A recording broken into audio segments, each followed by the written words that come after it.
Students, welcome you all on the virtual coaching classes organized by Board of Studies of ICAI for CA Final. And today we are going to cover Ind AS 105 of your financial reporting subject. And I am CA Dr. Alok Garg, and I will be taking this session into two parts in 2 days. So today and on 16th, right? So this Ind AS 105 is one of the asset-based standard, very important standard, and we will cover this standard in roughly 6 hours. Okay, so this standard 105 talks about non-current assets held for sale and discontinued operations, right? I'll bifurcate this standard into two parts. So as the title suggests, non-current asset held for sale and discontinued operations right? And while talking about non-current assets held for sale and discontinued operation, first of all, I'll bifurcate this non-current asset held for sale into two parts: non-current assets and held for sale, right? So what could be the example of non-current assets? What could be the example of non-current assets? Yes, you're right. Property, plant and equipment, investment property, intangible assets, biological assets, right? Capital work in progress, intangible asset under development. So these are the examples of non-current assets, right? So in balance sheet, the assets and liability has to be bifurcated into non-current and current, right? As per Ind AS 1 and as per Schedule 3 also. So if we talk about asset, so there is a non-current asset line items and there are current asset line items, right? And we have taken so many examples of non-current assets held for sale. So when a non-current asset is held for sale, then it will be covered under Ind AS 105. Now my question is inventory, whether inventory is always held for sale. So whether inventory will come under the purview of Ind AS 105 or Ind AS 2. Inventory will come under the purview of which standard, 105 or it's a Ind AS 2? Which standard? Inventory is not a non-current asset. Inventory is a current asset, right? And this current asset is held for sale in the ordinary course of the business, right? For example, we talked about the example of non-current assets as a property, plant and equipment, right? Let's say, and what is a property, plant and equipment? For example, vehicles. Right? So Maruti Suzuki India Limited, Maruti is producing vehicles. Maruti is manufacturing vehicles. So vehicles are the inventory or the PP for Maruti? Tell me. Vehicles are inventory or property, plant and equipment for Maruti? Vehicles are, of course, inventory for Maruti. So Maruti will apply Ind AS 2, not Ind AS 105, right? Because these vehicles are inventory, and for inventory Ind AS 2 will be applicable, and these vehicles are held for sale in the ordinary course of business, and hence it will be covered under Ind AS 2. Now, extending the same example, Infosys, TCS, Reliance, these companies are buying vehicles from Maruti for their top executives, right? So now tell me, for Infosys, for TCS, for Reliance, whether these vehicles are inventory or these vehicles are PPE. For Infosys, Reliance, and TCS, these vehicles are inventory or these vehicles are PPE? Yes, Sairam, you're right. These vehicles are property, plant and equipment for these companies. Why? Because these companies are not dealing in vehicles in the ordinary course of business, right? Sir, if these company, for example, Reliance has, let's say, 10 vehicles and they want to sell 2 vehicles, okay? So they bought 10 vehicles for their 10 top executives, right?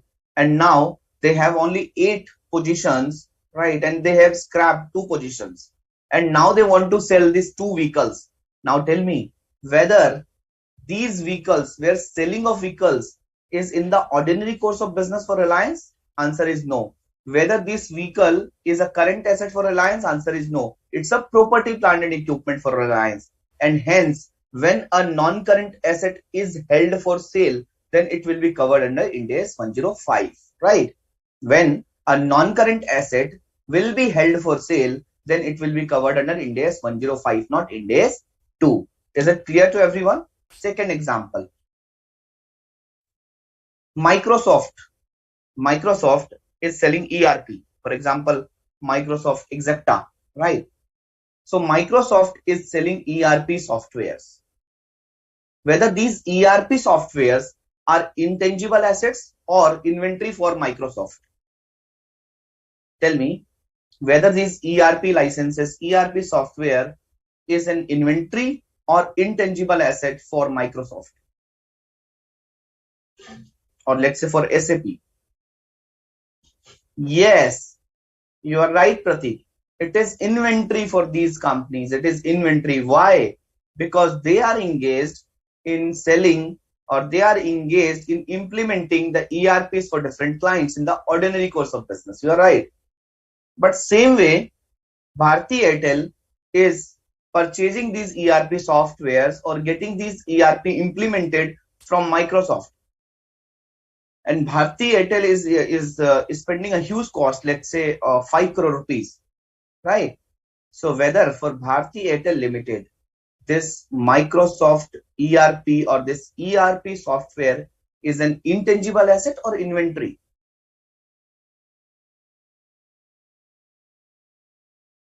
Is an intangible asset or inventory?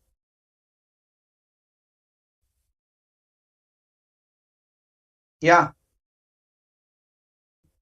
Right, Megha, this is an intangible asset for Bharti Airtel Limited because Bharti Airtel Limited is not engaged in day in and day out of trading of these licenses or these software, right? But for Microsoft, it is an inventory.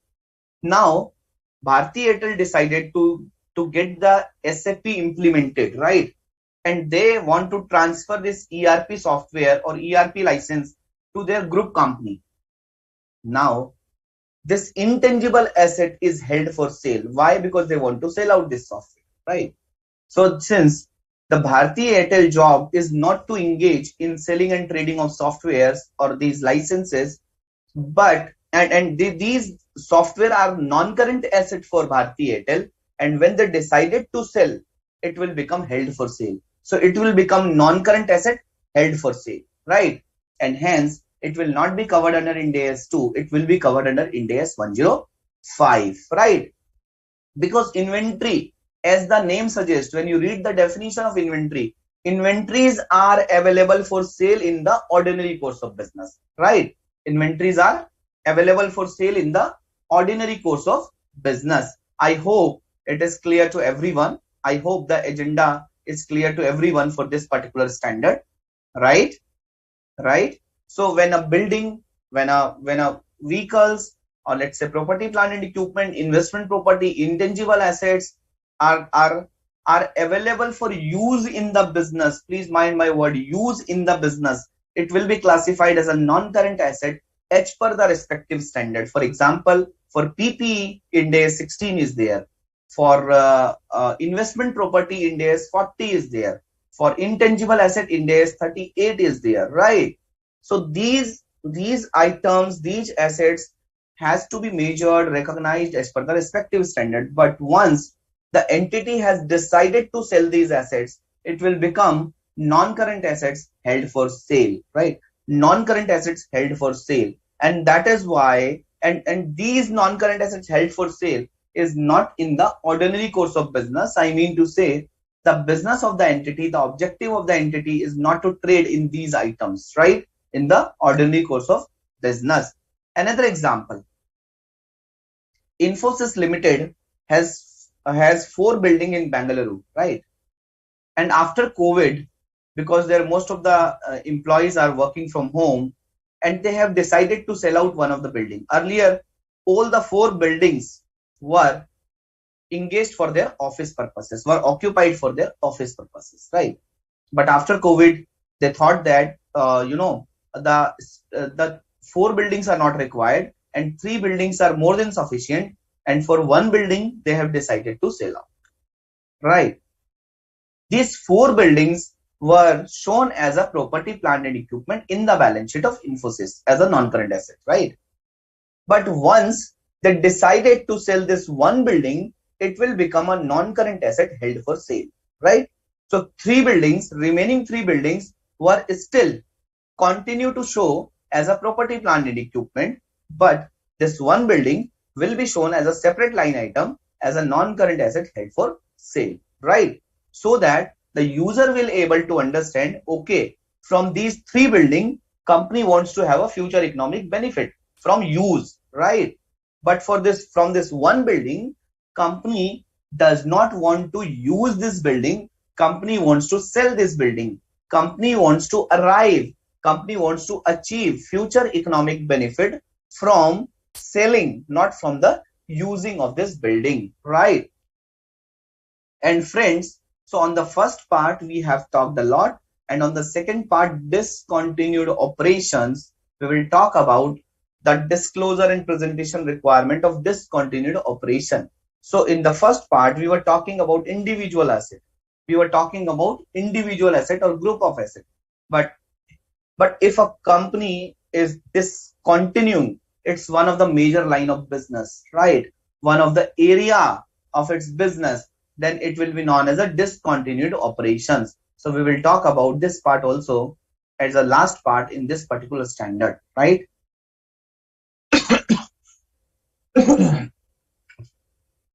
So friends, we have talked about this standard. So this standard talks about non-current assets held for sale and discontinued operations, right? So this standard talks about accounting, presentation and disclosure of non-current assets held for sale.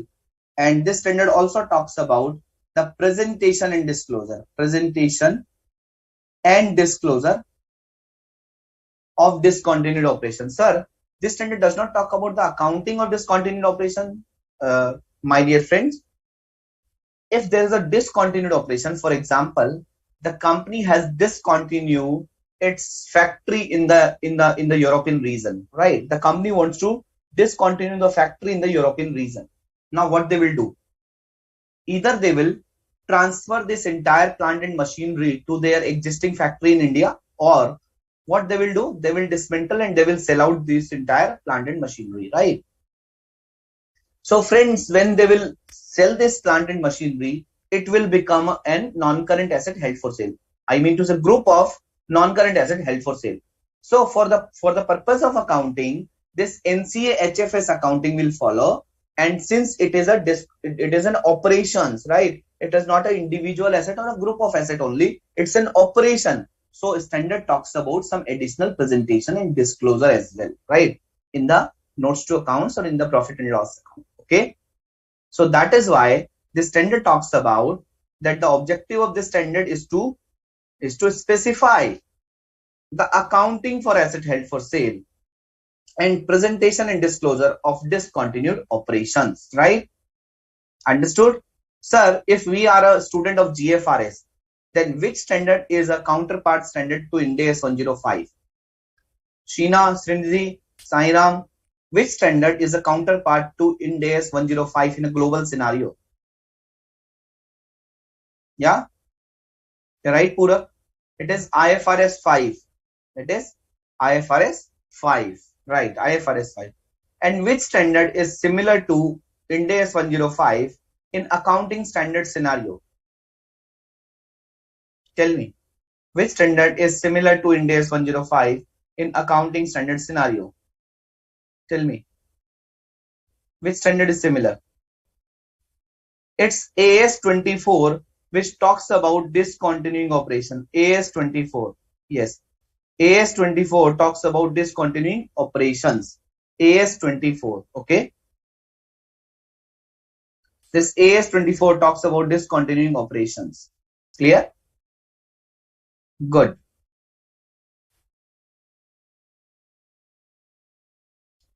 Yeah.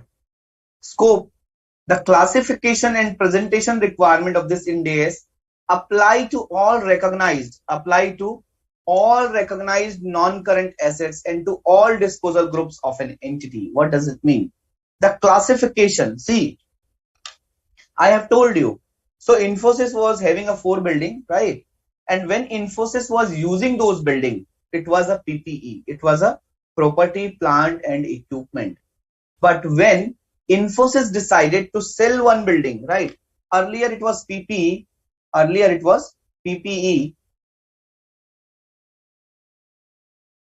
Just a minute. And it was covered under Ind AS 16.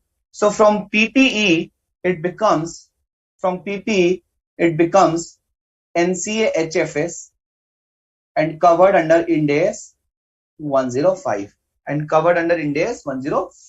right? So friends, the classification, I mean to say, from normal category, I mean to say Ind AS 16, Ind AS 40, Ind AS 38 to Ind AS 105. This change in classification and presentation requirement of Ind AS 105, we will discuss later on, applies to all recognized non-current assets. It means first, an asset has to be recognized as a non-current asset, right? And who will tell that which asset is a non-current asset? Who will tell? Ind AS 105. Tell me, this non-current current is as per which standard? Sheena, Srinidhi, Sairam, Megha, tell me, this non-current current requirement is as per which standard? Is it as per Ind AS 105? No. Right, Pratik? It is as per Ind AS 1.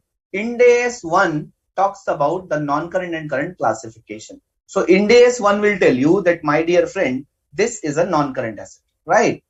Okay. So once it become a non-current asset, and when this non-current assets will be available for sale, will be held for sale, then it will be covered under Ind AS 105. Okay. So Ind AS 105 requirement is applicable to all recognized non-current asset and disposal group. When I say disposal group, means group of non-current asset, right? So it applies to individual asset as well as it applies to group of asset. Okay.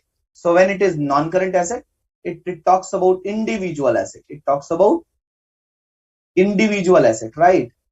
It talks about individual asset as well as it talks about group of assets. Okay.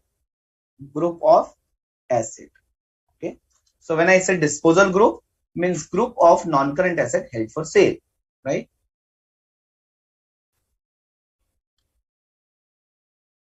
The measurement requirements of this standard apply to all recognized non-current assets and disposal group except for scoped out asset. See, we talked about the classification and presentation requirement. So Ind AS 105 classification and presentation requirement is applied to all recognized non-current asset in the balance sheet, right? And who will say that which is the non-current asset, which is the current asset, as per Ind AS 1. Okay. And when I say non-current asset, it includes individual asset as well as it includes disposal group. Disposal group means group of asset. Sir, what is difference between an individual asset held for sale and a disposal group? For example, let's say J is there. So I want to sell a factory, right? J came to me and asked, sir, I heard that you want to sell this factory. I told him yes. So J asked me that what assets you want to sell. I told him that I only want to sell this building of the factory, right? And J asked, sir, what about the machinery? What about the raw material? What about the furniture fixture? Right? What about this office equipments? Right? So I told him, my dear friend, I don't want to sell these all assets. I only want to sell this building, right? So, friends, this building is an individual asset, right? And when I have decided to sell this building, it will become a non-current asset held for sale, right? Although for classification from a PPE, investment property, intangible asset, to a non-current asset held for sale, there is a criteria. We will discuss it later on. but just in a layman language, when I decided then it will become Ind AS 105. It is an individual asset held for sale. Now Sairam came to me and Sairam asked, sir, I heard that you want to sell this factory. I said, yes, Sairam. And then he asked, sir, why you want to sell only building? Why can't you sell this entire factory? Why can't you sell this entire group of assets? I said, okay. I just have a thought on Sairam's comments, and I've decided to sell this building with machinery, with furniture and fixtures, with office equipment, like there was a television, there was a refrigerator, there was an oven. Okay, so I've decided to sell these items, and I was having some raw material also, right? So I said, Sairam, that I can sell this material also, right? So I I want to sell all these items along with building. I want to sell all these items in the factory, right? So when I was discussing with Jay, it was a non-current asset held for sale. When I'm discussing with Sairam, it become a disposal group held for sale. And disposal group includes non-current item as well as current item, right? For a disposal group, for a group of assets held for sale to be covered under Ind AS 105, at least one asset should be non-current asset. At least one asset should be non-current asset.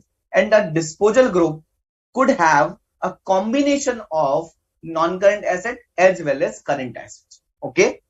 The disposal group could have a combination of an asset and liability as well. For example, I told Sairam that Sairam, since there is a loan in this building and I want to transfer this loan in your name also. He said, okay, sir.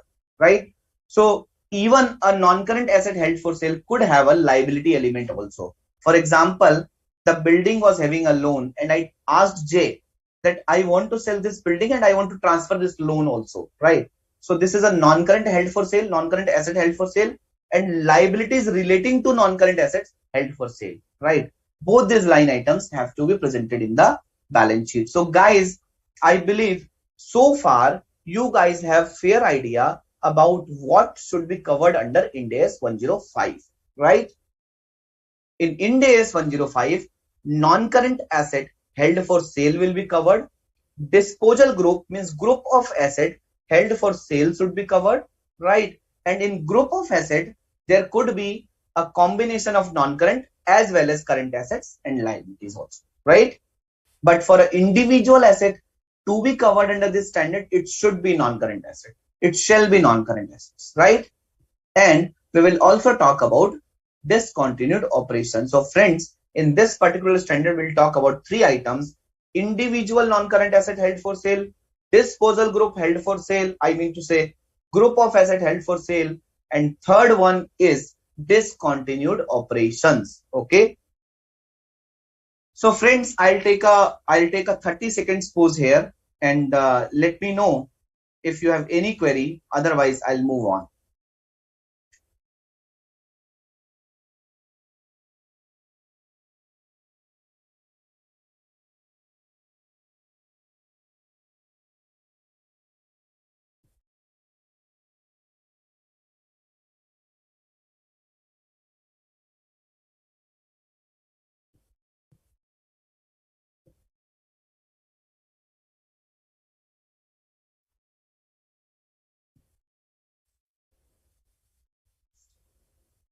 Okay, let's move on.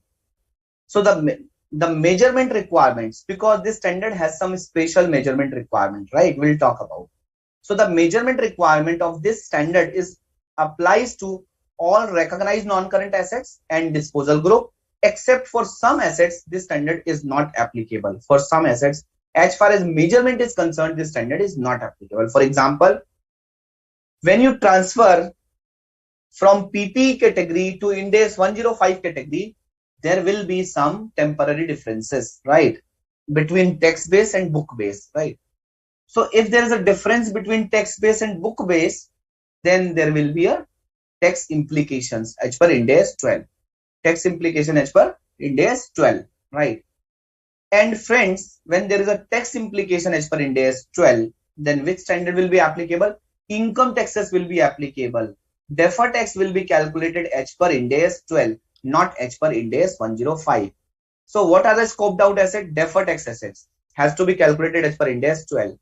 Asset arising from employee benefits. If you are selling a disposal group and there are some employee benefits in disposal group, then Ind AS 19 will be applicable as far as measurement is concerned. Financial assets within the scope of Ind AS 109, right? If there are some financial assets, for example, while selling a factory, I'm also transferring some investments, right?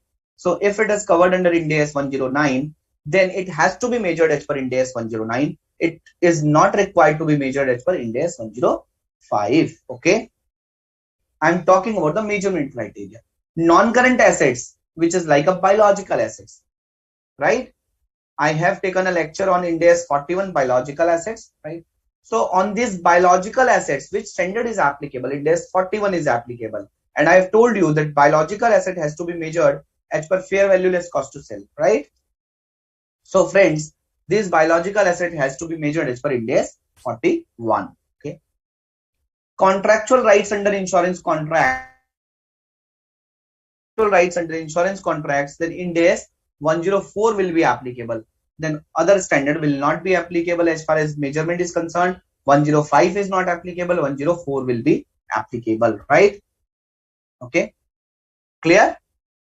So classification as non-current. I have told you that the asset should be classified as non-current in accordance with Ind AS 1, not as per Ind AS 105, right? So asset classified as non-current as per Ind AS 1 shall not be reclassified as current, right? So friends, let me talk about this Ind AS 105. For example, there is a PPE, right? So PPE is under Ind AS 60. So this PPE, what is the objective of PPE? What is the definition of PPE? I have taught you guys PPE. Property, plant and equipment are tangible items which are held for use in the production of goods, supply of services, or for rental purposes or for admin purposes.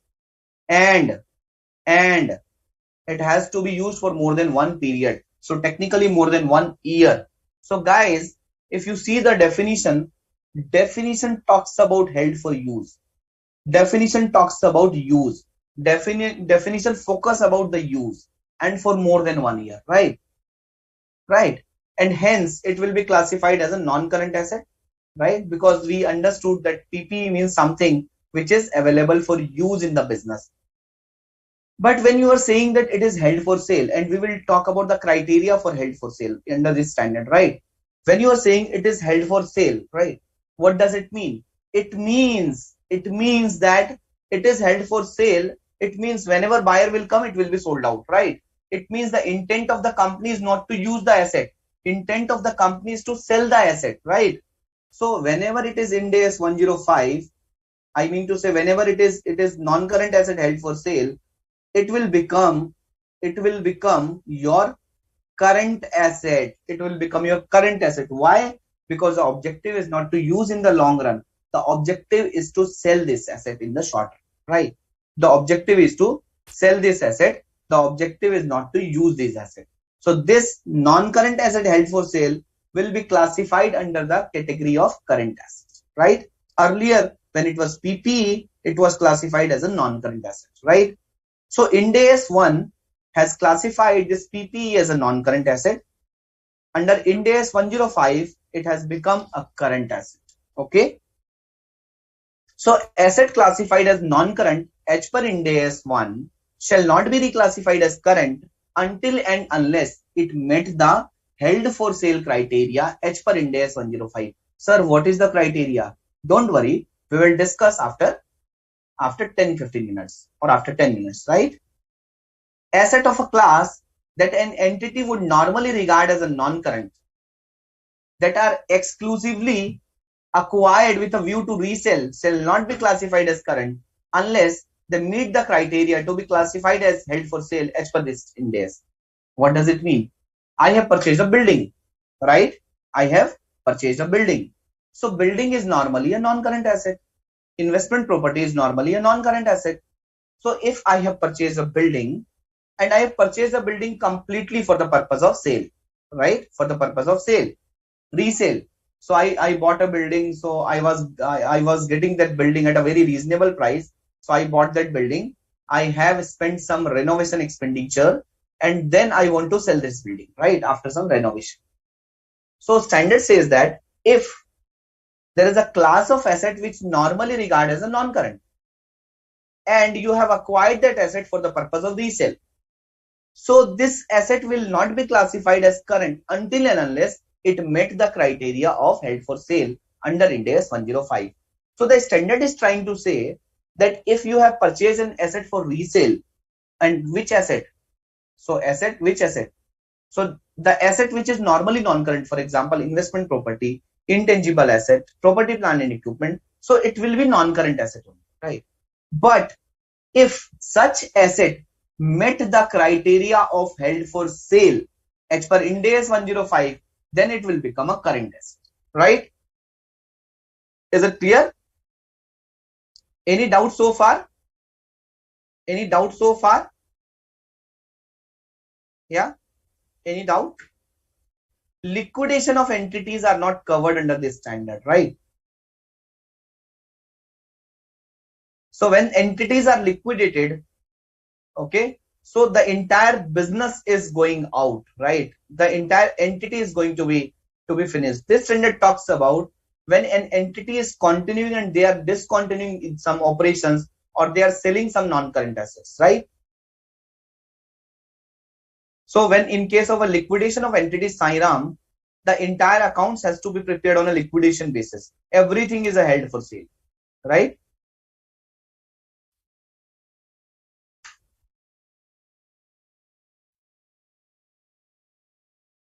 Are you guys comfortable so far? Shall I move forward? Okay.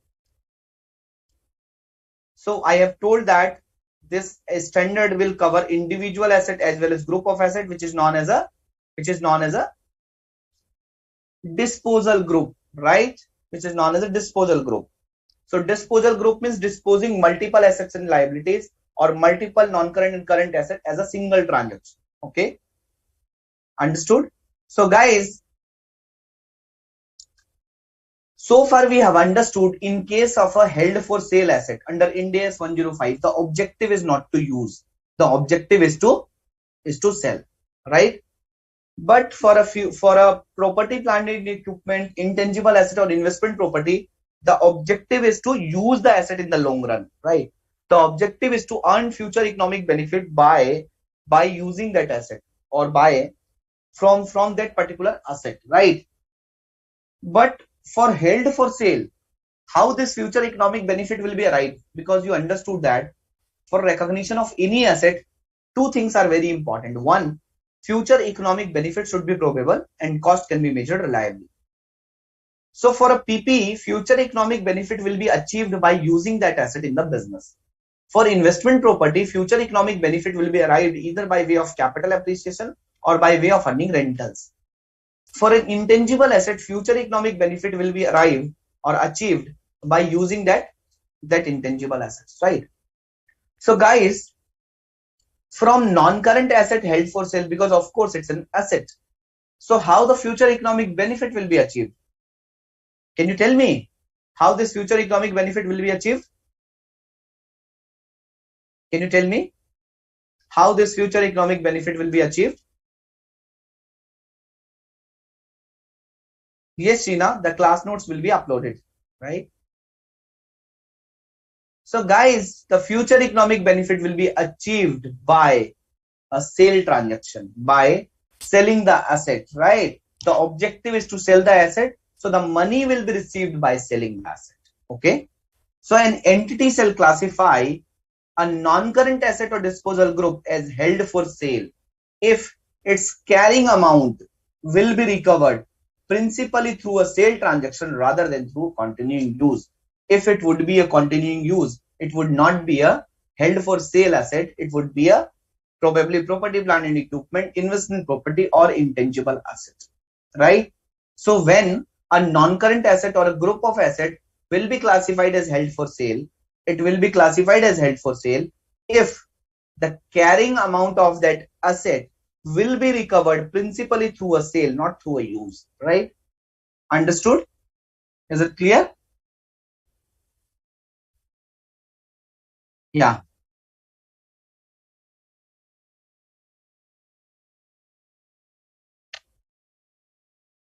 Clear?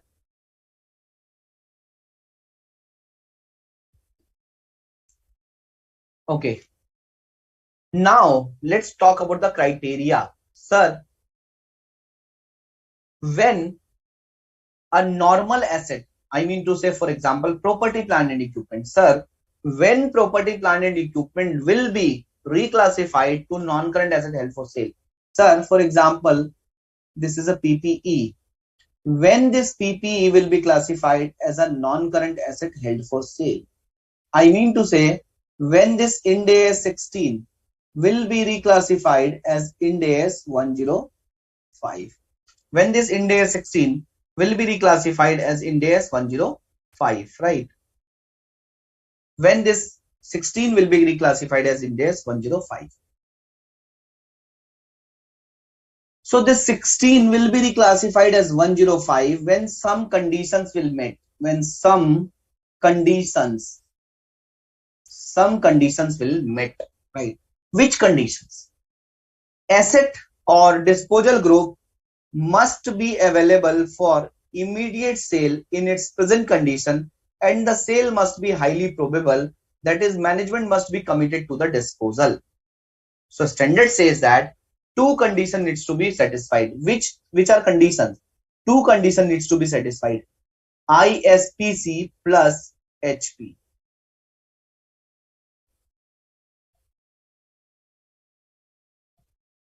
ISPC plus HP. ISPC plus HP. Okay. What is meant by ISPC and what is meant by HP? So friends, an asset will be reclassified to non-current asset held for sale if two conditions will met. What are those two conditions? One is ISPC and the second one is ISPC and the second one is HP and the second one is HP, right? So what is the full form of ISPC? Just to make you guys remember, ISPC, Internet Service Provider Company. Internet Service Provider Company. HP, Hindustan Petroleum.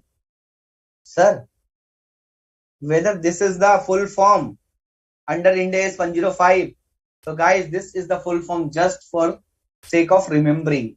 Internet Service Provider Company, ISPC. It is immediate sale in present condition. It should be available for immediate sale in present condition. Immediate sale in present condition.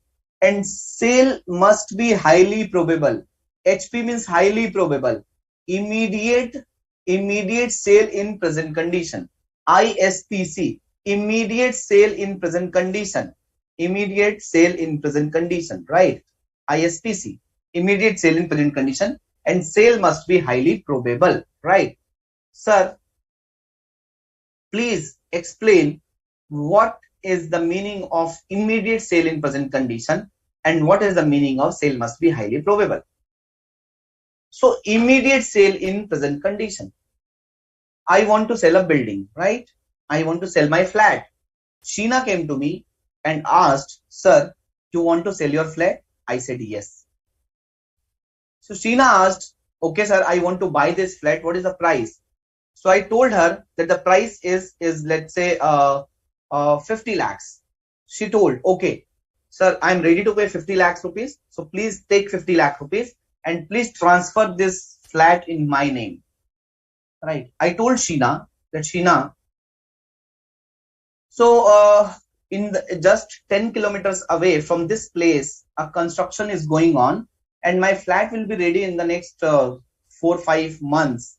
And after then only I can shift there. Okay. So I cannot transfer this property, in the next 4-5 months, and I can transfer this property only after 5 months. Right. Now friends, tell me whether this flat is available for sale? Answer is yes. But whether this flat is available for immediate sale in the present condition, whether this flat is available for immediate sale, whether this flat is available for sale, answer is yes. But whether this flat is available for immediate sale,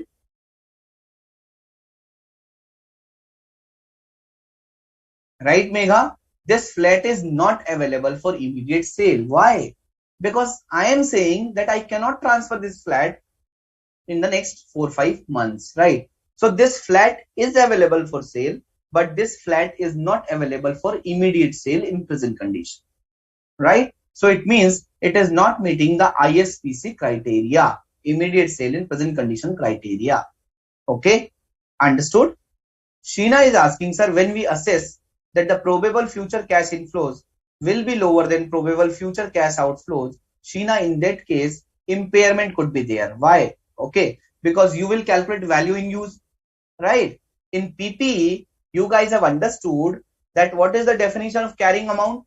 Carrying amount means cost minus accumulated depreciation minus accumulated impairment losses. Cost minus accumulated depreciation minus accumulated impairment losses, right? And in Ind AS 36, you guys have learned that what is the objective of Ind AS 36?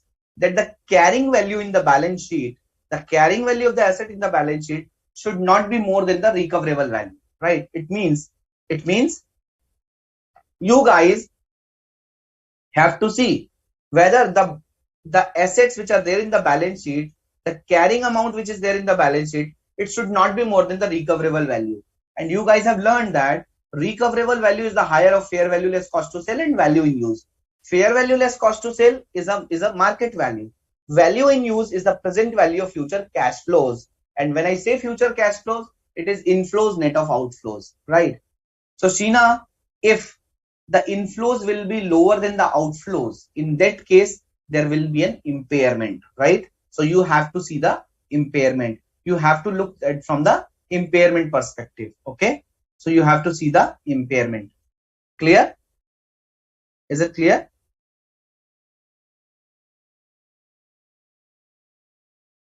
Immediate sale in present condition and sale is highly probable. Okay. So friends, immediate sale in present condition. Okay. It means the asset cannot be classified as held for sale if the entity intends to sell it in a distant future, right? So entity is saying it is available for sale, but we will sell in distant future. Distant future means pata nahi. We don't know when to sell, but yes, we will sell. Okay. Now, to qualify for classification as held for sale, it must be available for immediate sale in present condition. Let's talk about this ISPC in detail, right? Let's talk about this ISPC, Internet Service Provider Company, immediate sale in present condition in detail, right? So, it says that the asset must be available for ISPC, immediate sale in present condition, and subject to the terms that are usual and customary for sale of such assets, right? For example, when Sheena came to me, I and asked for this flat.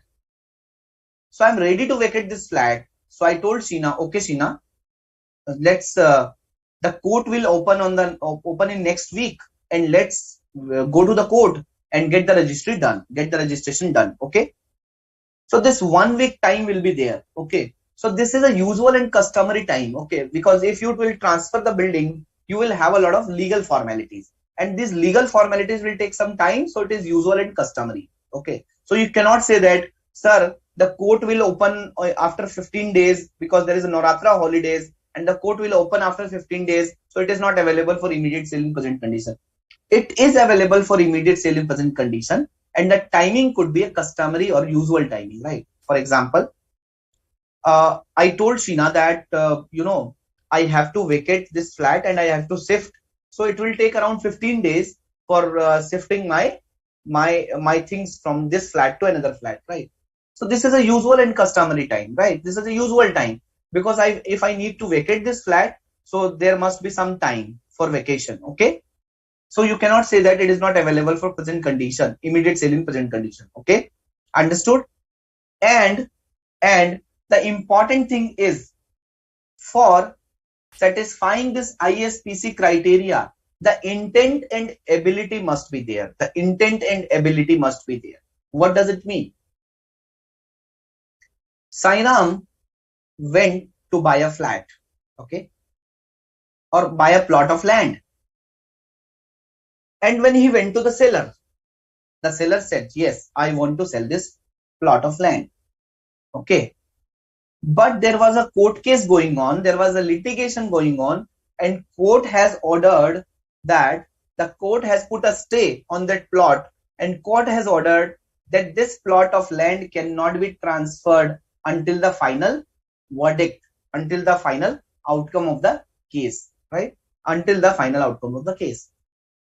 So what does it mean? This means that the intent is there, but the seller will not be able to transfer this land. Okay, why? Because there is a stay. There is a stay order from the court of law. Okay, so intent is there, ability is not there. Second example, I want to sell my building, and there is a loan which is going on in that building, right? And the original paper is lying with the bank. Original paper is lying with the bank. Okay. And now I have a huge amount of loan on that building. And the buyer is saying that I can only purchase once you show me the original papers, right? And the original papers are not with the seller. So in this case, intent is there and seller does not have money also, right? And buyer is not ready to pay in advance. Buyer wants a piece of property papers. Buyer wants a piece of paper, original papers, and original papers are held with the bank only. And seller does not have money to pay the money to the bank and get those papers, right? So it means intent is there, but ability is not there. Intent is there, but ability is not there. Understood? Is it okay? Third example,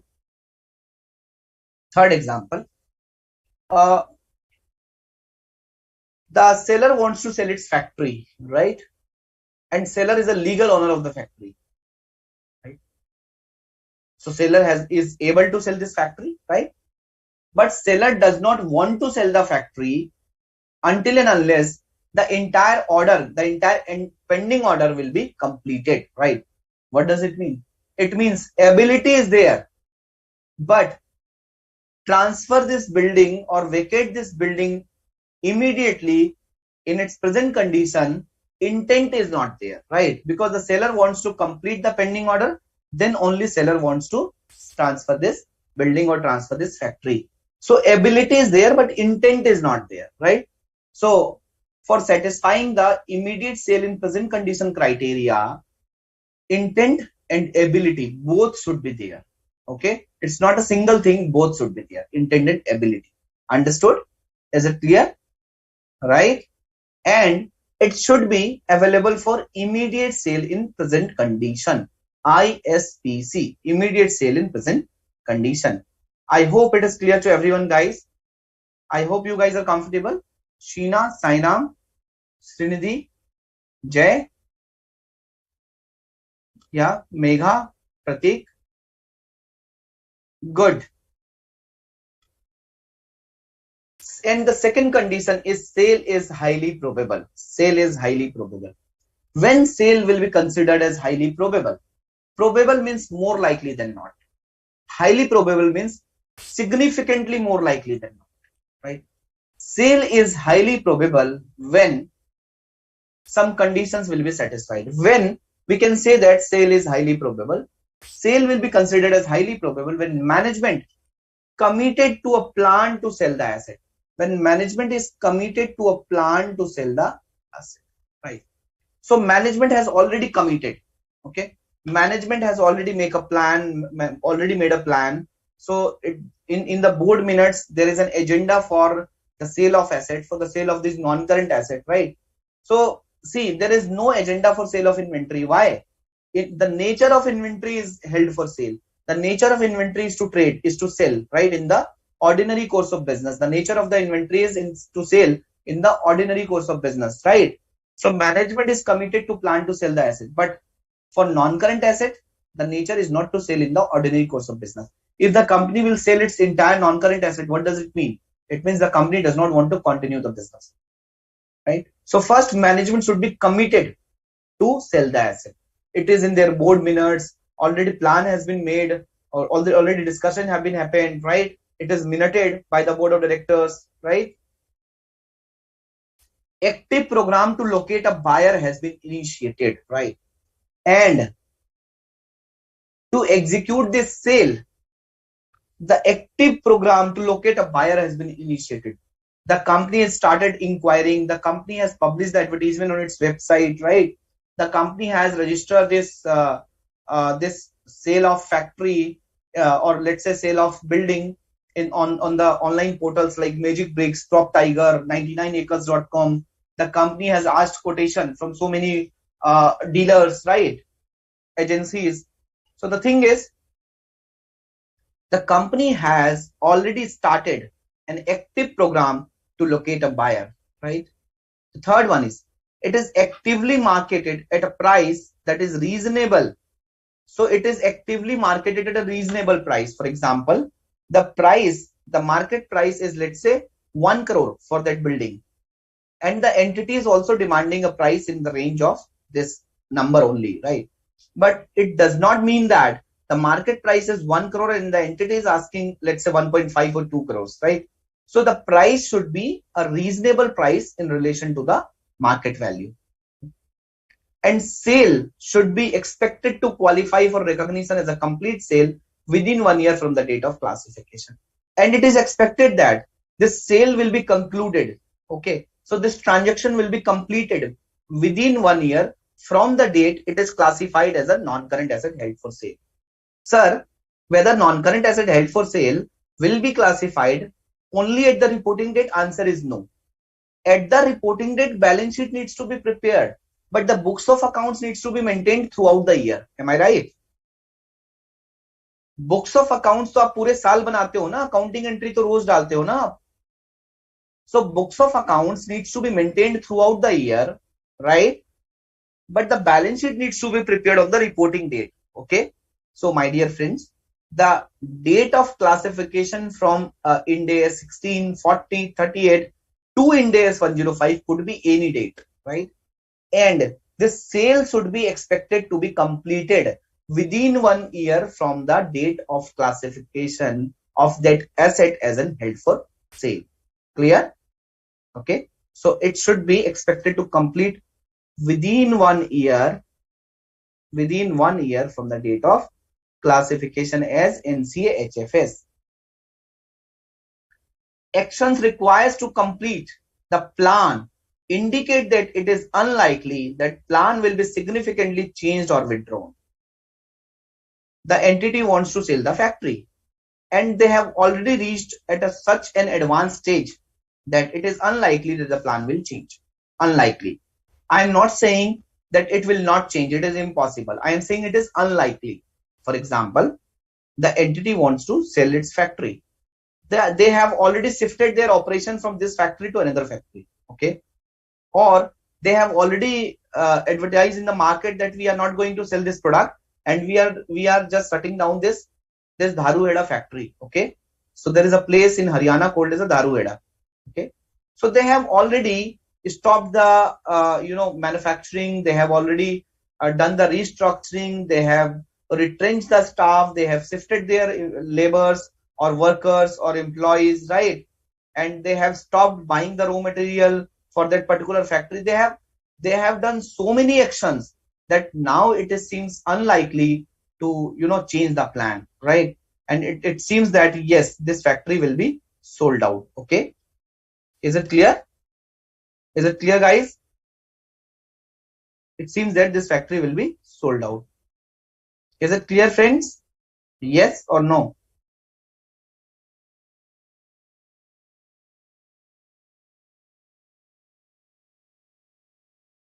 Sheena is asking, sir, please give one more example of having no intent to sell. Sheena, the first example where you came to me for buying a flat and I told you that yes, I will sell this flat only, when my flat will be constructed. So ability is there, of course. I'm a legal owner. I can transfer this flat, right? But my intent is not there. My intent is not there. Clear? Right? Thanks, Jay. Thanks, Megha, for the feedback. Good, guys. So, guys, we talked about two conditions should be satisfied. Which two conditions? ISPC, Internet Service Provider Company, and Hindustan Petroleum. These two conditions will be satisfied. And Internet Service Provider Company means immediate sale in present condition, and sale must be highly probable, right? If these two conditions will be satisfied, then we can say that this asset is can be classified as non-current asset held for sale. Okay. So friends, now we have understood that an asset which is, let's say, an asset which is, let's say PPE, I mean to say in day 16, investment property in days 40, intangible asset in days 38, right? So I mean to say non-current assets. I mean to say non-current assets, right? Or it could be biological asset also. It could be biological asset also in days 41.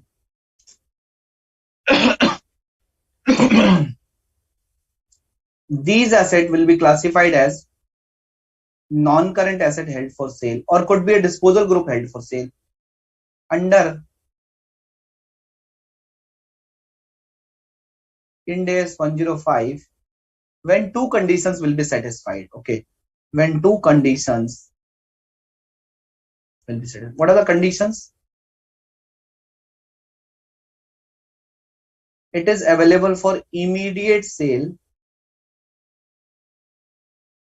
in present condition. In present condition, right? I am saying that I will sell after a renovation of this building, right? It means it is not available for immediate sale in present condition. Second, for considering this immediate sale in present condition, intent and ability both must be there. Intent and ability both must be there. And sale must be highly probable. It is not or, it is and. Immediate sale in present condition and sale must be highly probable. Highly probable means management is committed. Management is committed for the sale. Is committed for the sale, right? Active program for locating a buyer. Active program to locate a buyer has been initiated. Active program to locate a buyer has been initiated, right? To locate a buyer has been initiated. Third, active program to locate a buyer has been initiated. What is third? Reasonable price. It is marketed at a reasonable price in relation to fair value. Fourth, sale is expected to complete. Sale is expected to complete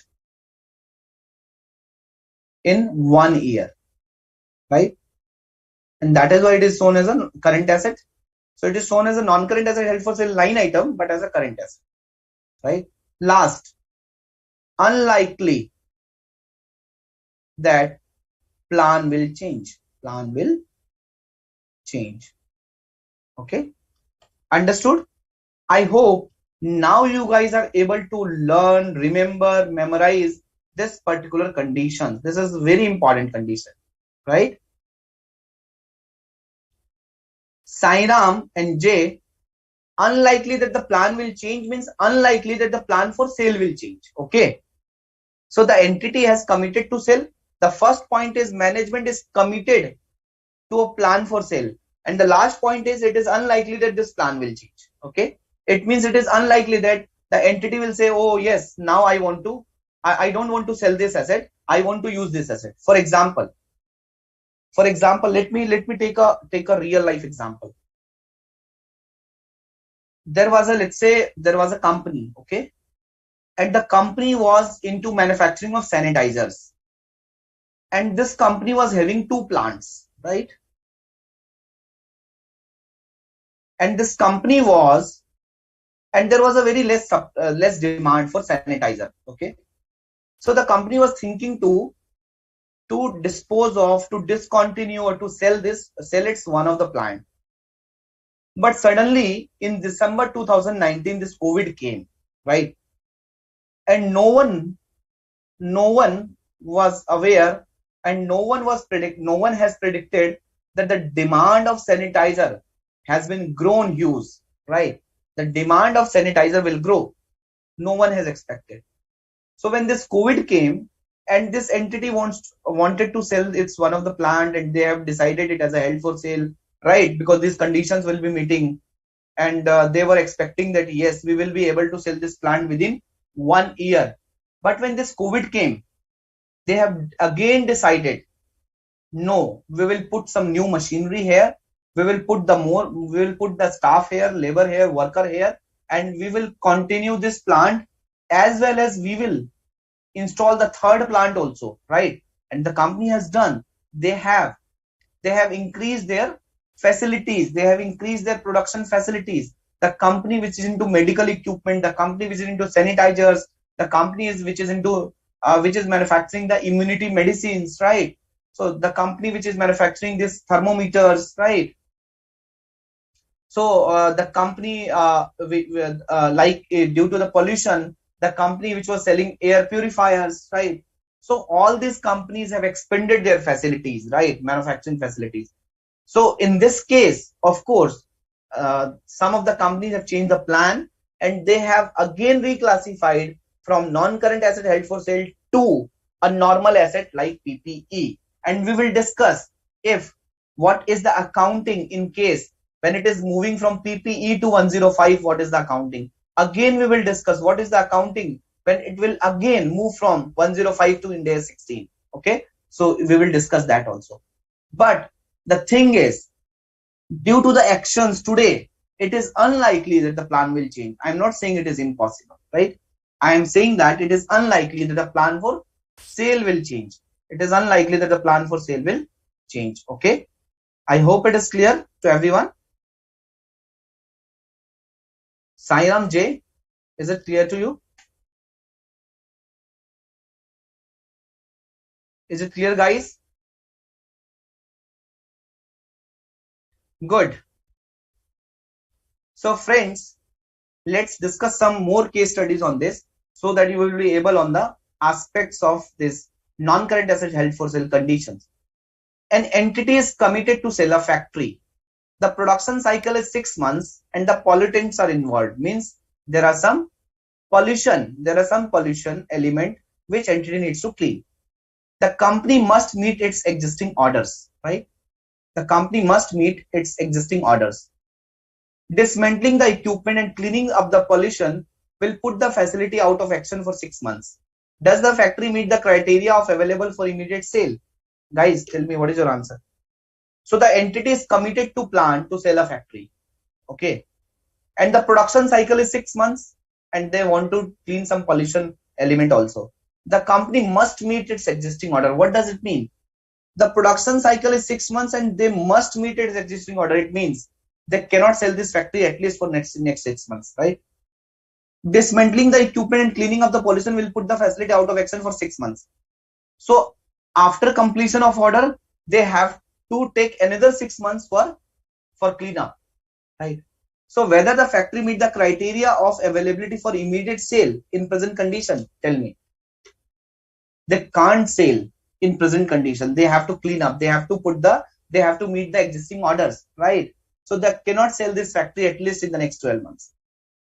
So although it could be available for sale, but it is not available for immediate sale, right?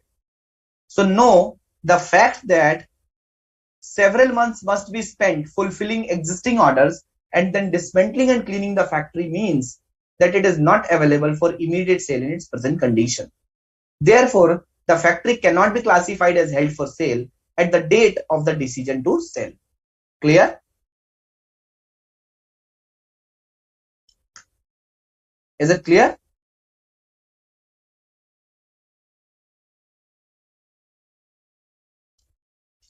Srinidhi is asking, sir, once the first condition ISPC is met, then why sale would be expected to happen within 1 year? Srinidhi, see, I have not said that it will be sold out immediately. I have said that it is available for immediate sale in present condition. You guys must have seen that there are cars which were, standing in the roadside from a car dealer, and there was a board of for sale, right?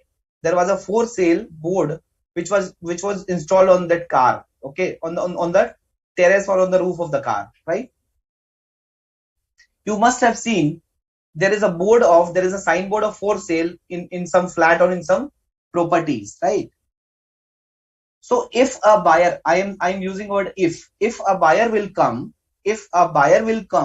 it is available for immediate sale in the present condition, subject to the time which is usual and customary, like paper formalities, legal formalities, right?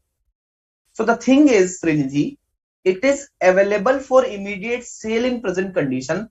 I am not saying that it has already been sold, right? I am not saying when the buyer will come, then only this ISPC criteria will met. The thing is, whether ISPC criteria will met, you must have seen in the layman language, sometimes people will say, I want to sell this property. If the buyer will come today, I will sell it right away, right? Have you heard these words? कि अगर कोई खरीदने को आएगा मैं फटाफट बेच दूंगा. What does it mean? It means it is available for immediate sale in present condition. So Srinidhi, you as an auditor, when a company is classifying its asset as a non-current asset held for sale, you as an auditor needs to see, is it available for immediate sale in present condition? Answer is yes. Then you need to see whether sale is highly probable. Then for considering whether sale is highly probable, as an auditor, you will see those 5 conditions and you will ask management that, my dear management, please let me know. Please show me the board minutes. Please show me the plan. They will show you the plan. Then you will ask, prove me. Have you started locating a buyer? Show me the advertisement, show me the listing, inquiry, what efforts you have made, right? Then you will ask, what price you have fixed, what price you are asking, what is the market price? Then you will ask, what is your estimate? Because this 4th number is estimate, that the sale is expected. I'm not saying sale will be completed, expected to complete. This transaction will be expected to complete within 1 year. Then I'll ask management that, what is your expectation? Whether you will be able to complete this within 1 year? They are saying yes. Okay.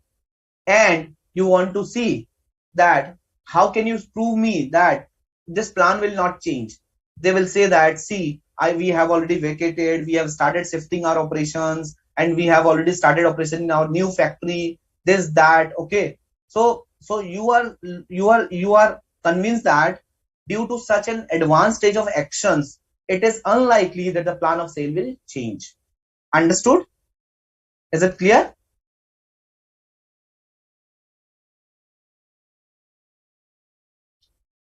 Sheena is asking, but sir, it is written that sale is expected to be completed within 1 year. How can we assess that the buyer will definitely come within 1 year? So Sheena, it is again an expectation, right?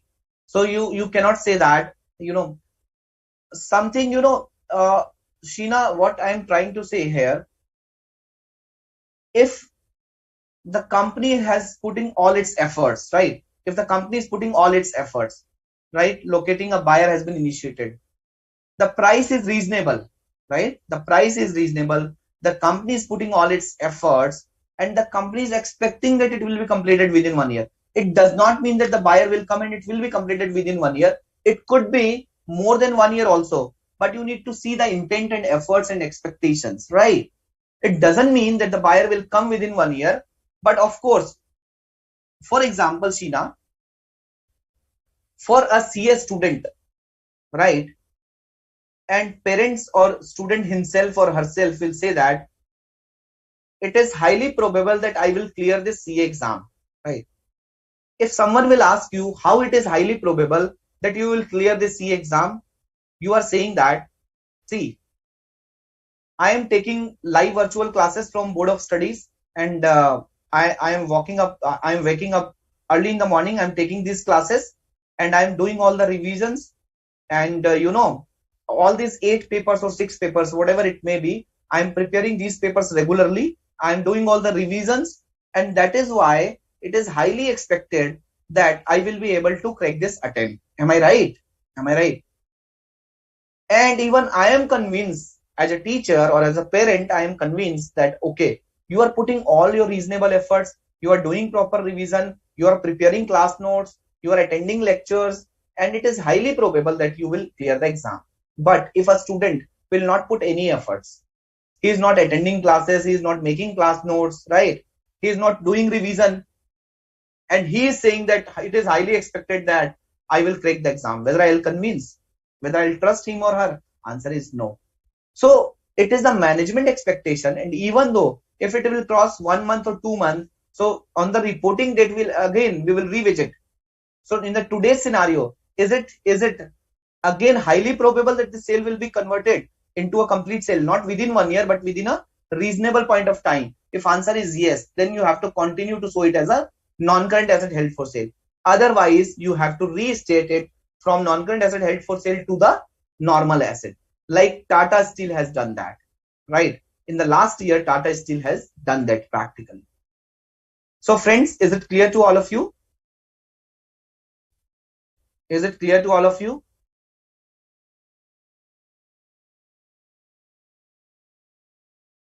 Yeah?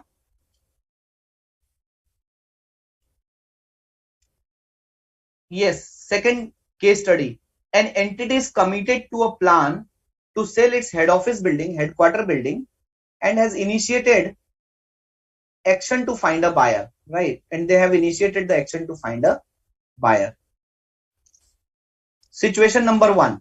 The entity wants to transfer the building to a buyer after it vacates the building. The time to vacate is normal. Of course, for transferring this building, the entity has to vacate the building, and the time to vacate is normal. 1 week, 15 days, fortnight, okay? So tell me, whether it is available for immediate sale in present condition? Whether this asset is available for immediate sale in present condition? Yeah? Yes, the condition is met at the plan commitment date, okay? We are considering that the sale is highly probable because the entity is committed to plan and has already initiated action to find a buyer, right? And the time to vacate is normal. So it means it is available for immediate sale in present condition. Situation number 2. The entity will continue to use the building. The entity will continue to use the building until a new head office building is built, is constructed. The building will not be transferred until construction is completed.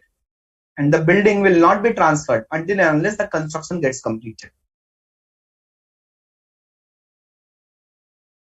So friends, tell me, in situation number 2, whether the ISPC criteria gets met.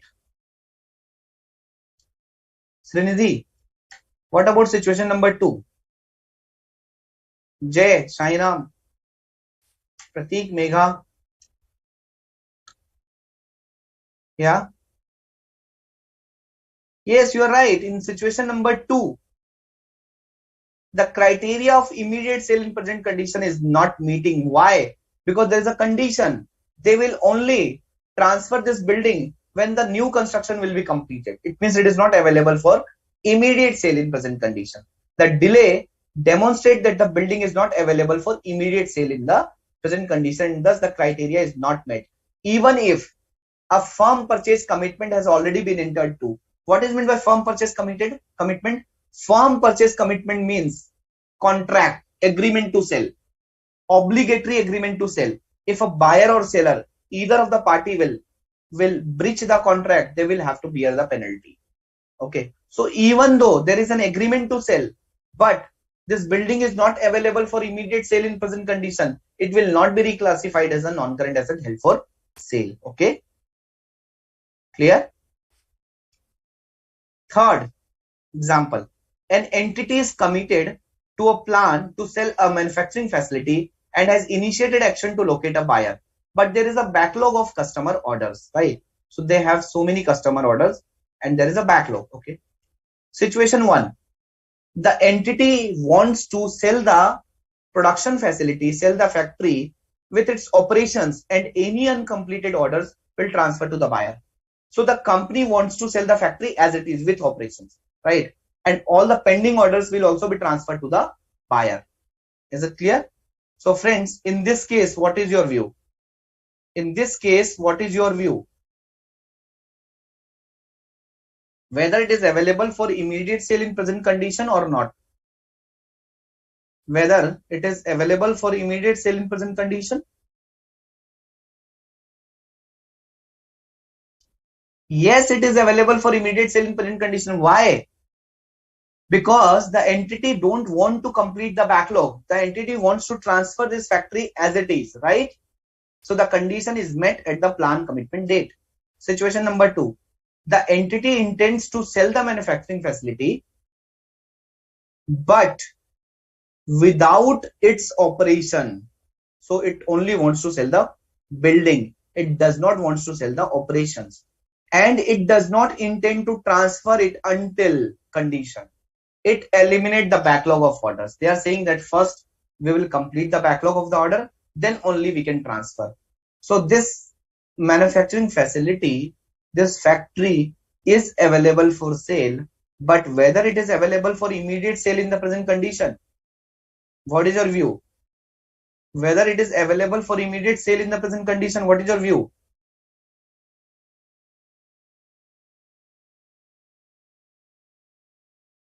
Yeah, you're right, Megha. In situation number 2, it is not available for immediate sale in present condition. Why? Because there is a condition. The delay means that the facility is not available for immediate sale, and thus the criteria is not met until the operation ceases, until the backlog of the customer order will get completed. Even if a contract, if a firm purchase commitment, a contract were obtained before the operation completed, right? Is it clear? Is it clear? So next example number 6 and 7, requiring shareholders approval. At the end of the reporting period, ABC Company's board of directors has approved a plan to sell a non-current asset. The board has approved, right? The eventual disposal requires approval by majority of the company shareholder through a formal vote, which will take place after the reporting period. So guys, on the reporting date, the board has decided to sell a non-current asset, for example, a factory, right? And this also requires a majority of the shareholder approval through a formal vote, right? And at the end of the reporting period, this majority of the shareholder has provided a signed confirmation to the company that yes, we will vote in the favor of disposal. We also want that the company should dispose of this particular non-current asset, right? So friends, tell me, well, since this requires a shareholder approval, so tell me, can we say that the sale is highly probable, or it is available for immediate sale in present condition on the reporting date? Can we say that? Answer is yes. Why? This highly probable test is met because the shareholder has given the written confirmation. The formality is pending only.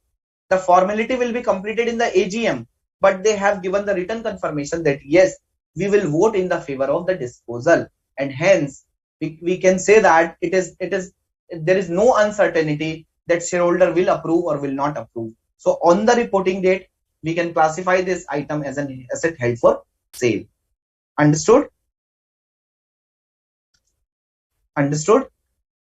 Jay is asking, sir, from NCA HFS to PPE again, is it possible? Yes, Jay, it is possible, right? And I've told you that in last year, 2021, Tata still has done that, right? And I've taken an example of COVID also, that sanitizer thing, right? So guys, it's 8:20 now. Let's have a 10 minutes break. Okay, let's have a 10 minutes break, and we will start at 8:30.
And I believe my PPT is visible.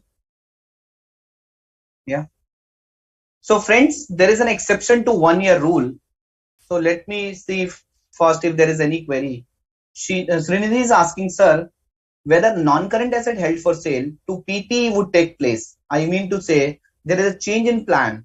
So if the sale is not completed within 1 year from the date of classification, Srinidhi, even though if sale is not completed within 1 year from the date of classification, you have to see whether it is due to the event or whether it is due to the circumstances which is outside the entity's control, then it should continue to show as a non-current asset held for sale.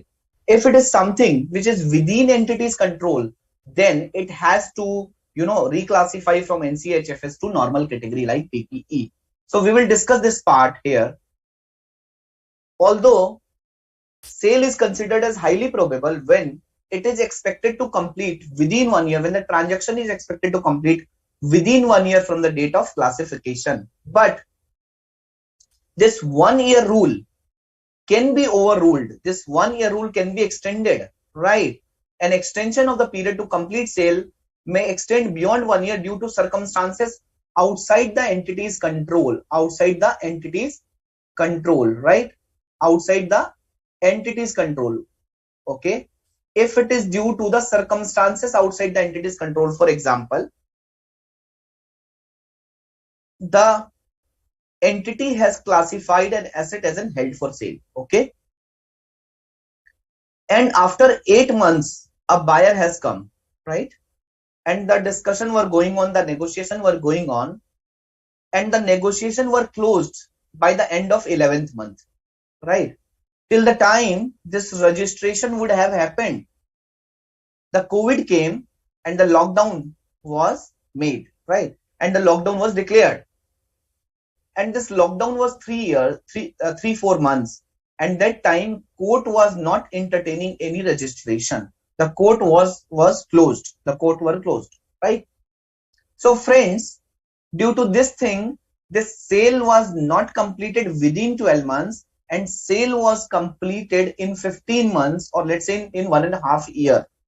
So this COVID is something which is beyond entity's control. This COVID is a circumstances which is outside the entity's control, and hence, even though this transaction may take more than 1 year, still it will be continue to shown as a non-current asset held for sale, right? So an extension of the period to complete sale may extend beyond 1 year due to the circumstances which is outside the entity's control, like unexpected condition imposed by the buyer or third party after the firm purchase commitment is obtained. An agreement to sell has been made. The contract has been entered into a buyer and a seller, and the contract is an obligatory contract. Okay. If any party will breach the contract, they have to bear the penalty. They have to pay the penalty. But some unexpected condition has been imposed by the buyer, and buyer has said, first you need to comply this condition, then only I will get this asset transferred in my name, right? Second, unexpected circumstances delayed the sale or disposal of asset or disposal group held for sale. For example, this COVID condition. For example, the regulatory conditions, right? So this unexpected circumstances delay the sale or disposal of asset or disposal group held for sale. In such circumstances, asset or disposal group will be classified as held for sale. And let's discuss one case study to understand this fact. Kejri Vidyut Limited, an energy sector company, is committed to selling one of its business lines, right? Is committed. This requires regulatory approval, and this regulatory approval could take more than 12 months to obtain this approval. Okay, so it could take more than 12 months to obtain the regulatory approval. However, a firm purchase commitment must have been signed before approval can be obtained, right? A legal contract, an obligatory contract has been signed. Okay. In the present case, sale is highly probable within a year. Why? So in the present case, the question is saying that sale is highly probable. So guys, tell me, although the regulatory approval may take more than 1 year, whether we will classify this as a NCHFS? Answer is yes. In this situation, the condition for an exception to 1 year limit would apply. As the sale is highly probable, it may be classified as held for sale even though it extends beyond 1 year. Okay, because the regulatory approval is something which is beyond entity's control. Sale is highly probable, the agreement has been entered, and it may take more than 12 months. So of course it is beyond entity's control. Okay, is it clear, Srinidhi? Jay, Sairam, Rupak, Megha, is it clear?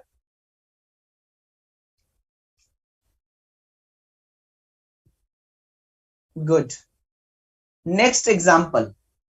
So this example was, circumstances outside the company's control, right? This example is related to unexpected condition imposed by the buyer. An entity is committed to sell a manufacturing facility, but after a firm purchase commitment is obtained, okay, so the entity is committed to sell, okay, so commitment is there, and after a legal contract has been made, the buyer inspection identify environmental damage that must be made good, and this will extend beyond 1 year. So buyer has done an inspection and buyer is ready to buy this property, but buyer has made a condition that the environmental damage is there, the pollution is there, and you have to make good the condition of the factory, right? However, the entity has already initiated the appropriate procedure to repair the environmental damage, and the sale remains highly probable. So guys, tell me, in this case, whether we will show this as a non-current asset held for sale or we will not show this as a non-current asset held for sale. Tell me.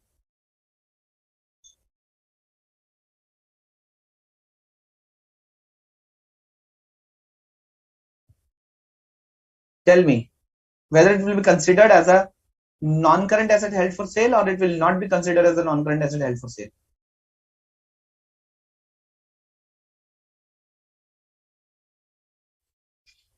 Yes, it will be considered as a non-current asset held for sale. Why? Because the sale is highly probable. The sale is highly probable. Okay. So this already I have covered. And this also I have covered. Right. So friends, let me show you one practical aspect in the form of annual report.